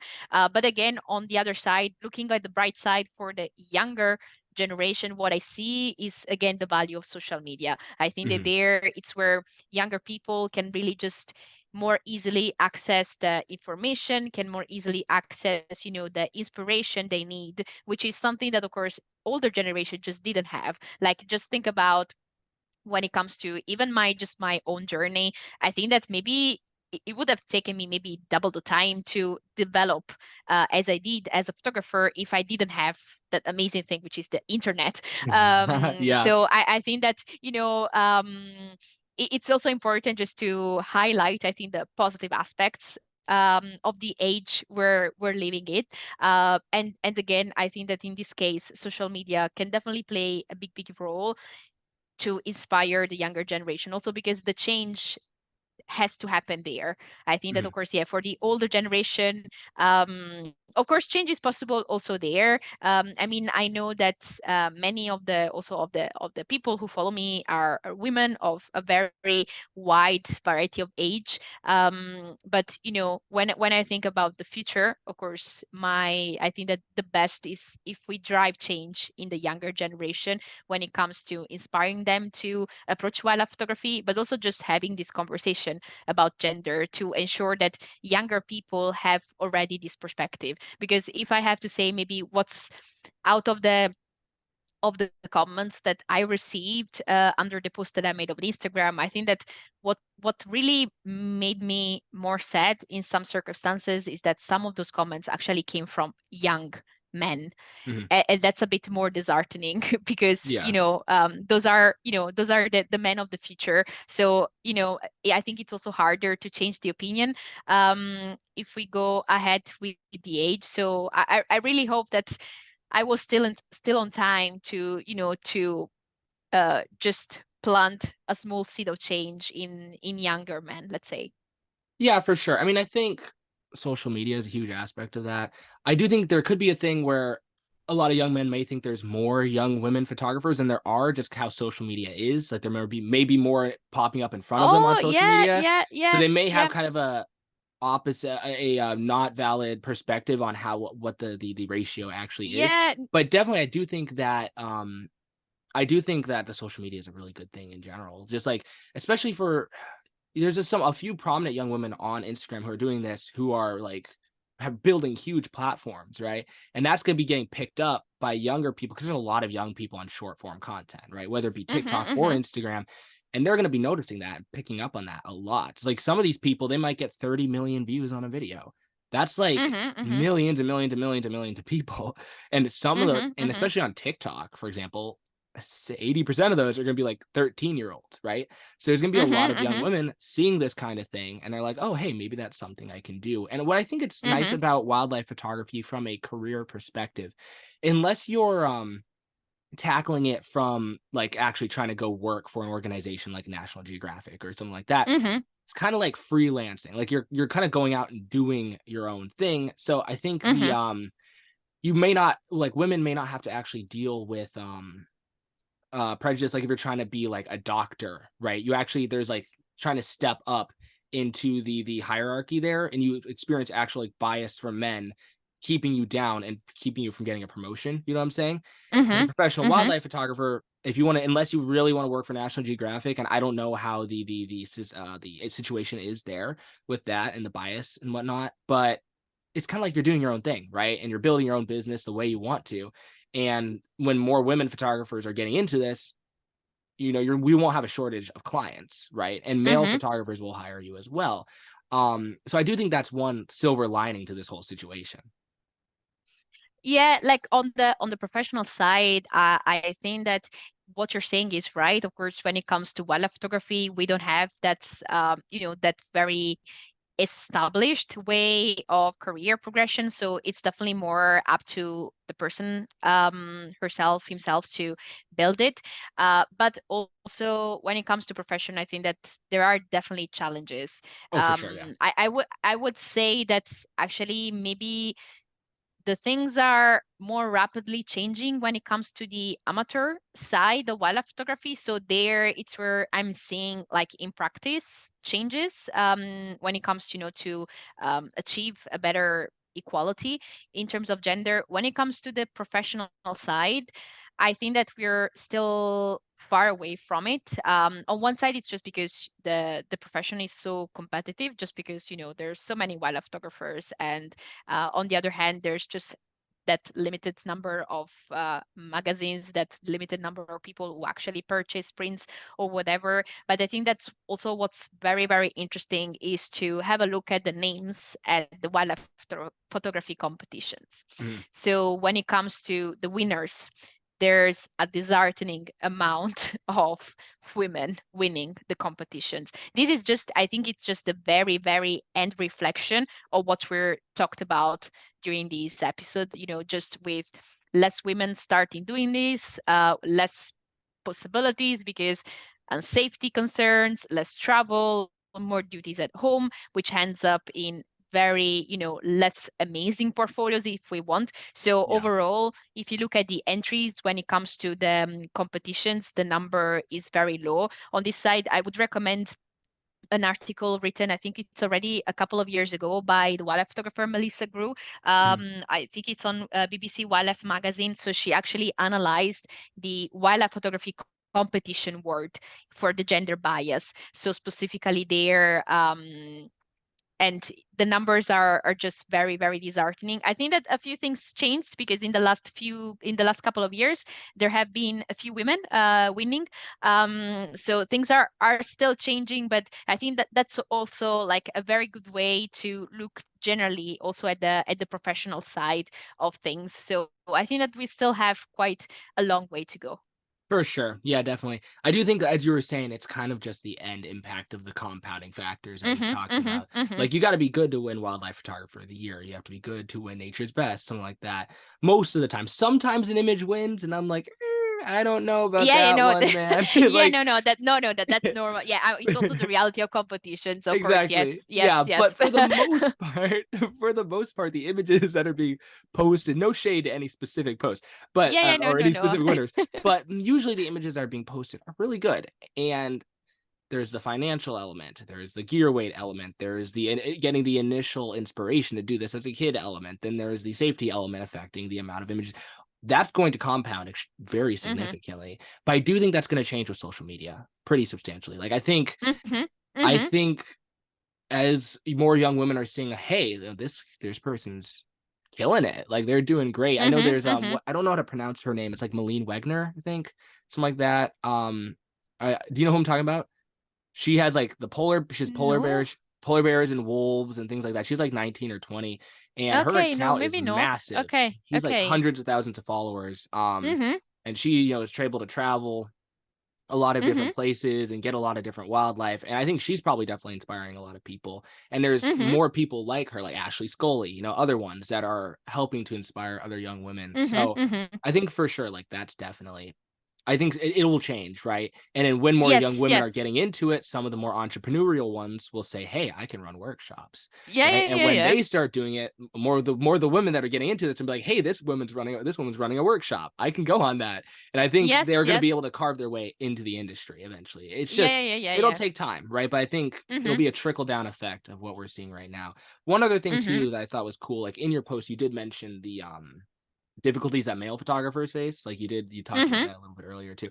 One of them is spot on. One of them is big time. It's as a guy, like going out and shooting, and I don't want to make this seem like this is an episode about women specifically, but like I do want to say, like, as a dude, like if I've missed out on a lot of good shots because I feel very weird about pointing my camera in directions, especially around like kids and women and stuff like that. mhm, Especially things I mhm, do a lot of shorebird photography. I love shorebirds. mhm.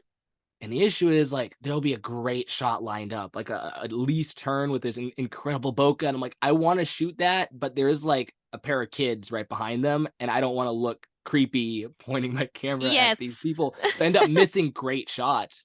Also, just walking around an area that's not conventionally associated with wildlife photography, like outside of a park, right? Let's say if there's a neighborhood where Mhm, I know there's a bird, feel very mhm, weird mhm, walking around with my camera, like, mhm. hi, What are you doing? Yeah, yeah, yeah. yeah, like, "What's going on?" Like, "Why are you walking in front of my house looking for stuff?" Not like, don't trespass, right? But, like, just walking down the street, and definitely, like, women are still gonna have that to an extent, but I feel like people are That's true. Yes. significantly less suspicious when it's a woman versus a man, so that's something I have to be careful about, right? So that is Mhm, mhm, one mhm. issue that I've faced. Yeah, no, but indeed, that's definitely one of the example when I said, sometimes you just need to take time to listen to others' perspective. I Mhm, never, literally never thought about it. So when I started reading the answers coming from men from the survey, I've seen this as a recurring theme. And, then after I saw it written there, it kind of made sense because also kind of I was aware of these stereotype regarding, men with these super telelens. And what's also funny is that like actually one of my coaching students, he just got his super tele lens for the first time. mhm, And so he's just having his very first sessions with a super tele, like 600 millimeter. yeah, And the first thing that he told me, is that he actually feels weird because he feels like people are looking at him like with suspicion. So, Yeah. it just kind of, just fitted very well Mm. also with the answers that come from the survey and also your experience. Yeah, it's tough sometimes. Like, it's not like a Mm-hmm. safety issue, it's not as serious as that, but I have missed out on shots because 'cause I'm like, "Okay, I really want Mm-hmm. that Mm-hmm. image. That looks like a Mm-hmm. really good opportunity, but there's, like, a 13-year-old kid back there, and I don't Yes. want them to walk over, or this guy's girlfriend is somewhere, and then he walk over and be like, 'Hey, what are you doing, bro? Are you trying to take a picture with my Mm-hmm. girlfriend?' I'm like, 'No, I swear I'm just taking pictures of birds. Like, here's my website,'" I you know? know. So I know. yeah, I know. I know. that's tough. I I understand it. I just wanted to add that the other most recurring element that men mentioned as, for the one who thought that being a man affected negatively their being a wildlife photographer is actually connected to what we were saying about social media. It looks like this quite a few men have the perception that growing on social media is actually easier for a woman.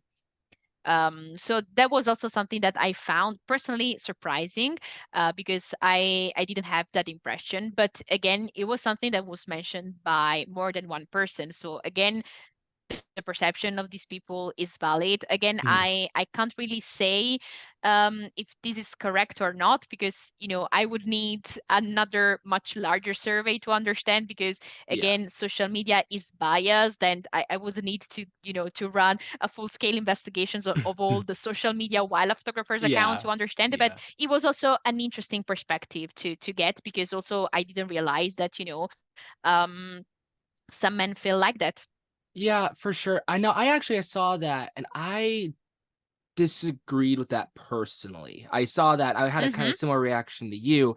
I don't think the dominant cohort in terms of being the person who has the privilege in making content on social media and easily blowing up, I don't think it's a gender related thing. Mm-hmm. Personally, when I'm looking at this, I think the dominant cohort when it comes to building a following on social media really easily are people who are, how do I say this? Like, people who are conventionally attractive given current societal standards. I think Mm-hmm. those are the people that have the privilege in building a social media following easily because if they have a guy who's like a guy or a girl, either way, who's attractive, they just have to sit there with their big camera and they're like, these are my best photos of birds that I got. And it's like this kind of like low effort slideshow. And then it blows up. It gets like 200K likes, and and it's ridiculous. And if you're like not that way, it's like then you're going to have to actually put effort into your content. Like it's going to have to be insightful. It's going to have to be funny. It's going to Mm-hmm. have to be the actual raw quality of your photos and your videography is going to have to be so good that it catches people because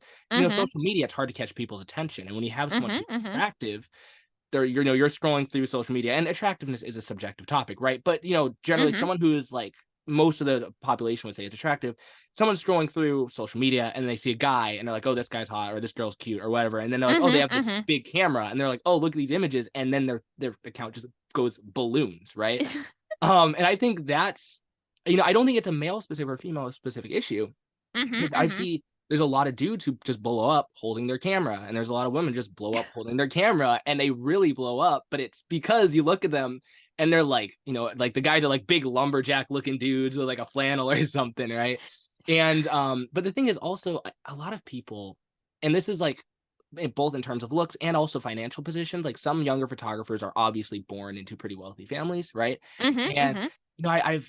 I've talked to people and they're like, oh, it's not fair. They're just blowing up because they're rich and they can travel to Africa, or it's not fair. They're just blowing up because they're hot or whatever. And it's like, there's this software engineer that I follow on Instagram, and he made a video kind of similar to this recently, talking about how people are born with unfair advantages that they did not earn a lot, right? Yes. It happens. Yes. And unfair All the disadvantages. time. Yes. Yeah, and Yes. unfair disadvantages that they didn't deserve. And Yes. being born into a financially good family that's able, I mean, the biggest thing is going on trips for high valued wildlife Mm-hmm. is huge. I mean, that's massive in terms of Yes. winning contests, distincting Mm-hmm. yourself, Mm-hmm. getting good gear, and then being born physically attractive, generally speaking, is like also a huge advantage, right? Mm-hmm. But Mm-hmm. Mm-hmm. people will then be like, oh, they're like, they don't really deserve this success. It's like, no, like in the video the guy was talking about, he's like, people like leverage what you can and deal with what you have Yes. to deal Mm-hmm. with, right? Mm-hmm.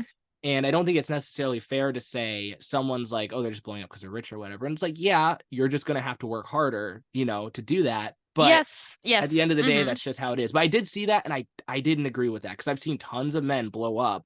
It just has to do with these certain elements of it. Does that make sense? Yeah, yeah.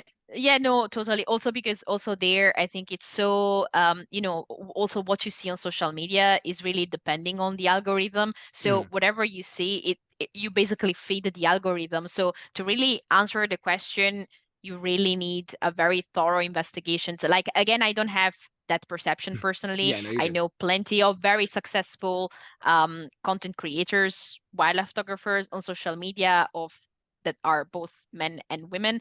Again, maybe I think that sometimes it can be that you think women have an easier job, but it's just because there's kind of maybe less women. So like then across the women, it's kind of easier between the women to emerge because there's kind of less competition. Then of course, when Mhm. it comes to men, that's the con. Of course, there's many more. So Yeah. maybe it looks harder to emerge, or at least this is how maybe I explained that those type of comments. But I think it was anyway an interesting perspective. But also like what you said about the unfair advantage and disadvantages, I think that we all have to just admit that we are born with some advantages and with some disadvantages, and then it's actually up to us to kind of do what we can with what we have. This is why, sometimes I also get, I often talk about when I talk about my progress, and then I always get the comment, yes, you got better because you got better gear. That's a statement that I just hate with the bottom of my That's heart, so and wrong. just Yeah. always creates flames under my comments, and people come and hate. And on one side, I am, completely grateful that I got the possibility to purchase, expensive equipment. I'm perfectly aware that not everyone is in the position of buying that equipment. But again, at the beginning, I was using something that was much cheaper because that's what I could have back Mhm. then. But then it's up to the person to keep going. And this is when I say also when it comes to the location, I know that it's easier like to travel. I know that as you mentioned, if you can manage to go for a safari in Africa and you get, the shots of the lions, Yeah. yeah, those videos are almost obviously going to blow up. That's it's all almost mathematical, I would say. But does it mean that then you need to do a safari to be a wildlife photographer? I really don't think so. I think that if we look around, there's a bunch of super inspiring photographers who just do urban wildlife, and that's Mhm. amazing. Like there's a bunch of people who just use the artificial lights coming from cities, and that's great. So even if sometimes I have maybe a young person who tells me, Chiara, I don't have a car, I'm stuck in the city, I can't travel, there's still the possibility to do wildlife photography. Yes, even if you're in the city. I'm not saying that it would be easier Mhm. easier as for someone else who can travel, but it's a possibility anyway. So again, it just comes to being being able to do the best you can with what you have. And I think that then, you can work your way up. For sure. Yeah. You're gonna have to work your way up. And I love doing the Mm-hmm, mm-hmm. urban light bokeh stuff is so much fun. I love Yeah, yeah, doing that. I yeah. do it with shorebirds all the time. But yeah, the gear Mm-hmm. comment is frustrating because I know some kids who are shooting on, I know this one guy's shooting on like a 500 f4. He manual focuses it, and they shooting on like a he shoots on like a 7D Mark II, and he's killing it. He's so good. Right. Amazing. Mm-hmm. It's so the gear is not, like I upgraded recently. No, like a year and a half ago, so not too recently. But I got Mm-hmm. I got a Z9 and a nice lens. But I had like a D500 and a Sigma before that. Mm-hmm. Mm-hmm. I mean, if you zoom in, the quality's a little different. But if you give a rando beginner photographer, you can give them an R3 and a 600 f4 or 400 2.8, and they're still going to take garbage photos because they don't know what they're Mm-hmm. doing with Mm-hmm. them, right? So yeah, definitely the Mm-hmm. gear thing. Isn't yeah, I would agree, like that would make me kind of upset as well. One other thing too I wanted to mention, so when it comes to the where's them, let me find the specific one. Yeah, the more challenging to be a women wildlife photographer, I was surprised by the amount of men that disagreed with that, Mm-hmm. Mm-hmm. especially given the amount of men who like when you look at like safety and things like that. We haven't really talked about that section of the statistic of the data set yet. Yeah, so like actually one of the question I actually then asked the people if they agreed with the sentence that it is more challenging for women to be a wildlife photographer. And this is where there was one of the largest disconnect actually, because Mhm. yeah, of course, half of the women agreed, although maybe here I would have expected even more. Yeah, But also here the problem is half. that half of the women agreed, yes. But also here, the problem is that when it comes to gender bias and stereotypes, those are also women stereotypes. Like, I mean, we also have our own stereotypes to the point that we don't even see actually the issues, because Mhm. some of these things are so wired into our brain that you don't even recognize that you have a challenge, basically. But what was more surprising is that actually men, only 20% of men agreed that for a woman is more challenging. And I think that this is just really associated with what we were saying before, that it's just a lack of ability to empathize with the other Mhm. gender and just trying to change a perspective. Of course, sometimes we are so stuck in our own experience Mhm. that it's very hard to imagine how the experience of another person would be. And of course, it's harder, like the more different the person, the harder is this exercise to try to imagine its perspective. So it was surprising, maybe not that much actually, but of course, ideally, I would have wanted to, more men to recognize the challenges women face. But yeah, that's not the case yet. Yeah, for It sure. will Because improve in the future. there's a lot of men that did disagree. I mean, I do agree with that statement in a general sense, but I do Hmm. want to. I think why a lot of men may disagree, and I kind of want to throw a caveat out here is I think I want to word this like correctly. I think the assertion that it's, and this applies to all different industries with all different marginalized individuals. I think the assertion that it's more difficult for a marginalized individual to break into an industry or Hmm. participate in a field is more difficult than an individual who belongs to the dominant cohort of that industry that has Hmm. historically controlled the industry. I think that's a Hmm. fine assertion to make if it's predicated on the presupposition that they're coming from similar circumstances, right? So, like, if you have, Hmm. say, like a woman from Germany and a man from Spain, and they're making like middle class income. They have access Hmm. to relatively the same gear, and they have access to like they live in the suburbs and access to like similar wildlife. And sometimes they get like a lot of just birds and stuff. Sometimes they get access to something cool like an owl or Hmm. a fox or a bear. This is where I find most wildlife photographers find themselves, right? This in this kind of Hmm. middle section, right, Yeah, yeah, across yeah, the yeah, globe. yeah. I Hmm. think definitely there, yeah, it's going to be unless something presupposing there's not any kind of major physical disadvantage or mental Yes. disability Hmm. that gets in the way. Hmm. Like, yeah, it's going to be more difficult for the women, like almost Hmm. entirely due to the specific package of difficulties that we talked about today. Hmm. And the man doesn't have that, right? But I do think if Hmm. we look at like a different scenario, and this is why some of the men may have disagreed. Like if you have a woman who says lives in like Calgary, Canada, right? Like Alberta, Hmm. Canada, and the Hmm. Canadian Rockies. Like, let's say Yes, like yes. middle class, upper middle class is able to get some nice gear, but the most important thing is she goes out her back door and you have a lot of high value wildlife. Hmm. So Hmm. grizzly bears, mountain lions, wolves, coyotes, great gray owls galore, just everything everywhere all at once, right? I would argue that she may like compared to let's say you have and then you have a guy in like downtown Detroit making like $1,000 a month and he doesn't really have access to gear that well. And then the biggest thing is like all he's able to photograph are like pigeons, maybe sparrows, and if he's super lucky, like a rat, right? Hmm. And he just Hmm. has this burning desire to be a wildlife photographer. He still is privileged, right? He still has male privilege. And this is a lot of people will say, like, oh, he's not privileged because he's in a really difficult situation. Like, he still has the male privilege of not having to Hmm. deal with the safety, with the weight, with all of that. But Hmm. I'd argue overall, it may be still easier for the woman in Calgary, Canada, to break into the industry and be a wildlife photographer than that man, given the financial aspects and the access to wildlife. And that's an extreme example, but I think that may be why some of the men disagreed with that because that's what their brain went to, even though the exceptions don't disprove the rule. And typically speaking, Hmm. a lot of Hmm. wildlife photographers are coming from similar circumstances, and that puts women at a disadvantage. But do you get where I'm coming from there? Yeah, no, absolutely. I think that you're totally right, and I think that this just takes me back to the initial comment that I made, that this survey has obvious limitations because it was Mhm. so small.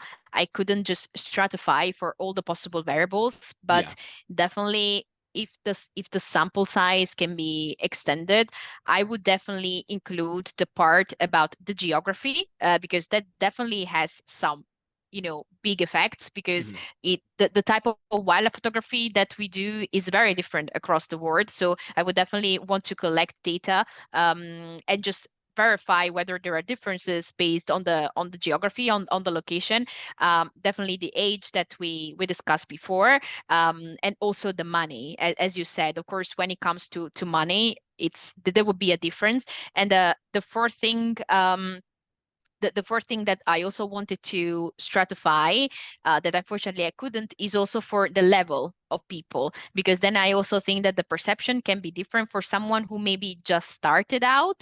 I Mhm. think that they might have a different perception when it comes to difficulty, because maybe they just aren't there yet when it comes to facing the challenges, Mhm. versus, for example, someone who's trying to break into this professionally, versus someone who is already into the profession for a long time. So Mhm. next time I would have also definitely would like to stratify for the different, how can I say, the different level when it comes, to uh, beginner, maybe intermediate, amateurs, and then maybe who's approaching the profession, and also the professional. Because also across those, I think that it's different, because regarding this question, I definitely got the comments from some people saying that, for example, they don't feel it's more challenging on an amateur level. But then if the question was specifically whether it's more challenging to break into the profession, they would have agreed to that. So definitely it's something to take into account.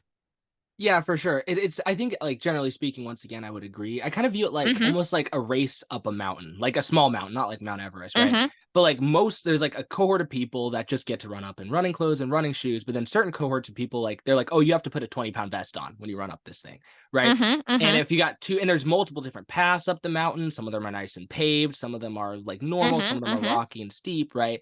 And I think that, the person who doesn't have to wear the vest is always going to have the privilege of not having to wear the vest, right? Mm-hmm. But someone who may have to wear the vest might start a quarter of the way up the mountain and get access to the nice paved road. And that example would be Mm-hmm. Mm-hmm. maybe, having access to wildlife, being financially in a good position, and then maybe being Mm-hmm. physically Mm-hmm. attractive enough to like build a following, versus someone who doesn't have to wear the vest and it still has the privilege of not wearing the vest. Like, people they misinterpret this part, and they're like, oh, they're starting in a hard spot. They don't have privilege. Like, no, they still have the privilege of not having to wear the vest, but they Mm-hmm. start on the bottom of the mountain without the vest on the most rocky, steep trail up there, right? Mm-hmm. So Mm-hmm. it's difficult because there are a lot of variables, Yes, yes, it's yes. tough. And No, I keep going. also haven't mentioned something also very important, that also something that was raised. Also in this case, I just collected data from men and women. I also had a few answers from non-binary people. Mhm. They were just too few to put them like in the actual statistics, because I think it was only four people. But of course, I think it was still very important to collect their answers. The answers of the non-binary really overlapped largely with the experience of women, with the additional layer of complexity that also to comes with being non-binary.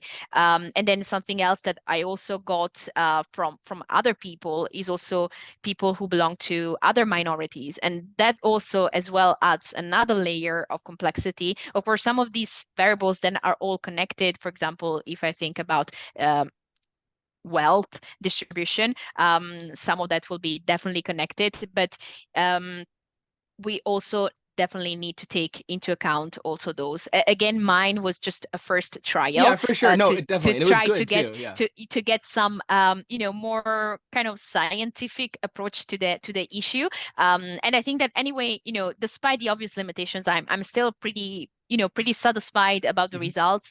But definitely there's some room for improvement. So I learned my lesson, and then for the next time, I'll definitely start the data collection much earlier. Mhm. And I'll also definitely try to enlarge the data collection, because for now, the people responding to the survey largely came from my own community. So, of course, I also know that that's already biased, because that's people who for some reason or another decided to follow me.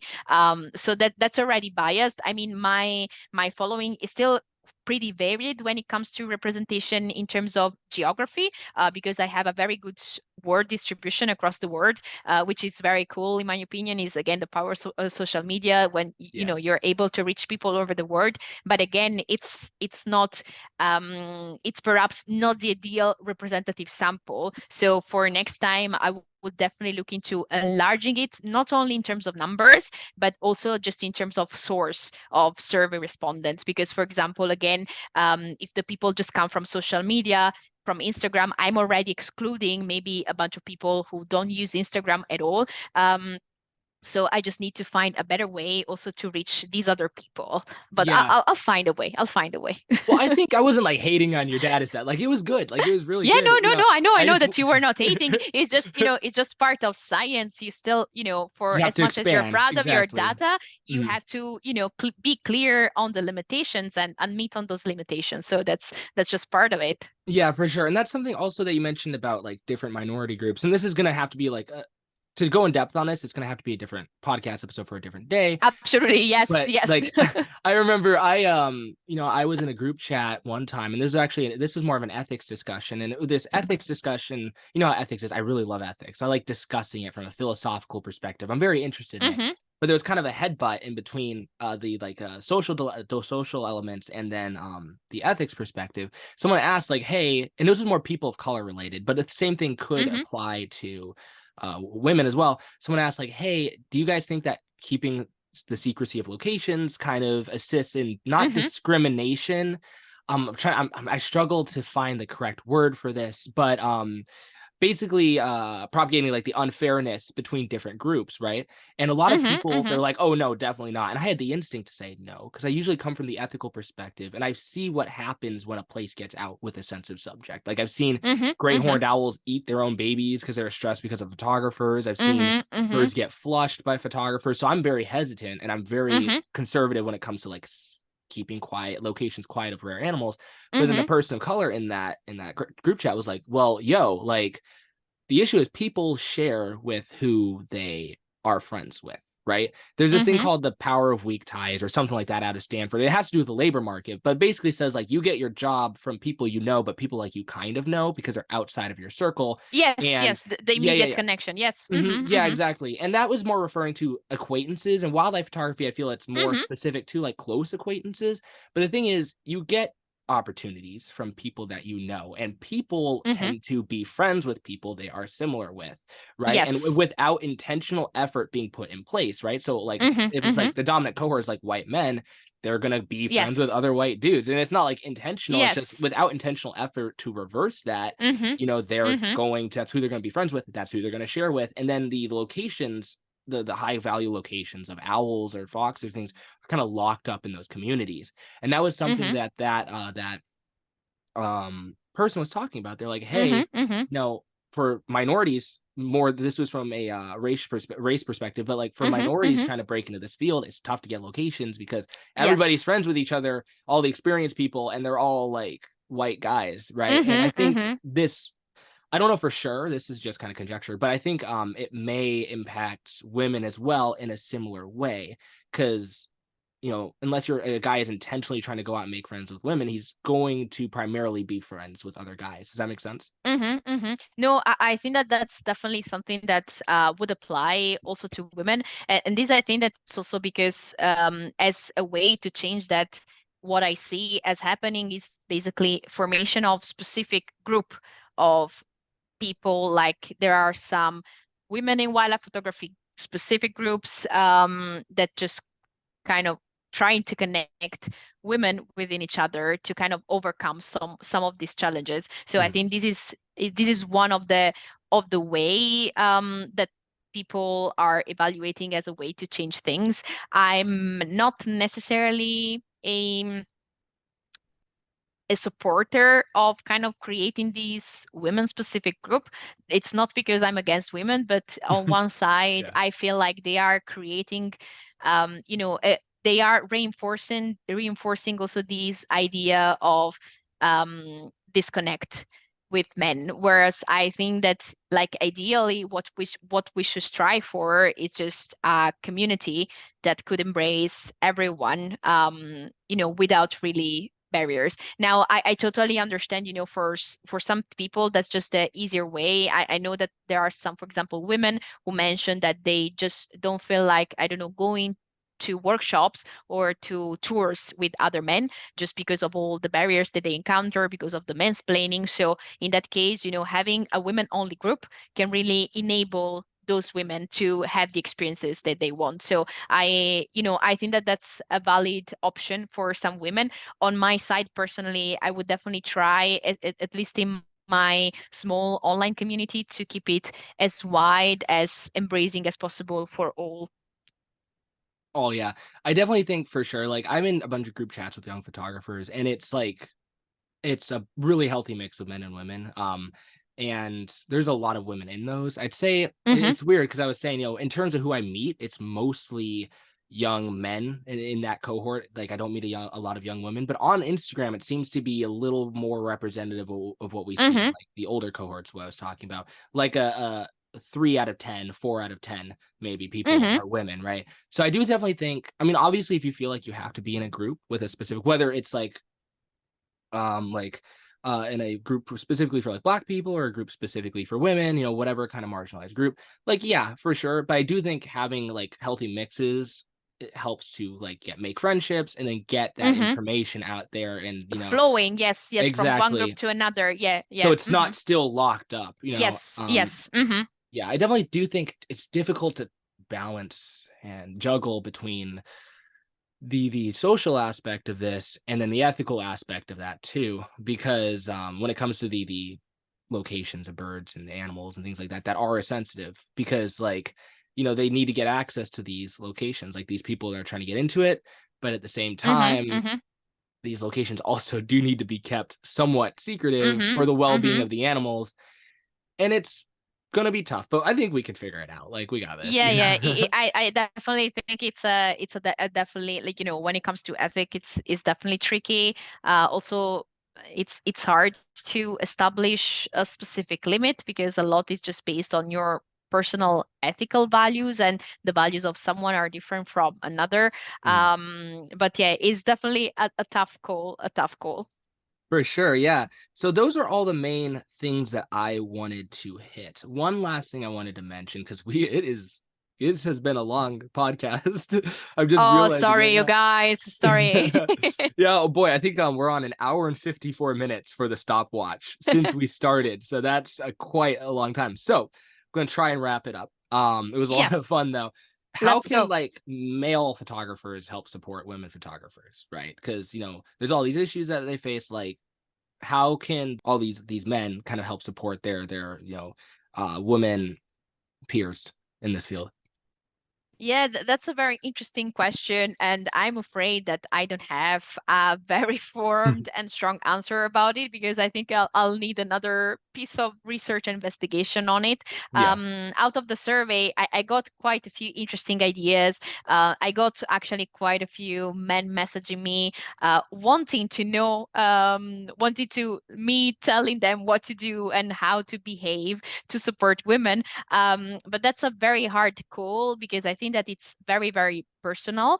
I can say that one of the major thing that was raised when it comes to trying to create more of a community and a sense of belonging also for women within the wildlife photography community group, is the topic of not being taken seriously. So I think that as long as when you're out and you meet a woman out there and there's a conversation and other people are also talking, I think that it would be quite nice if women are also involved in the conversation, not in a condescending way, possibly. I think that would be a very practical way to be more inclusive because yeah, from a personal experience and from what I read, I think that that's really the struggle of kind of wanting to be part of the community but really facing kind of these this roadblock. And I think that this is quite an easy change that, whenever you're out,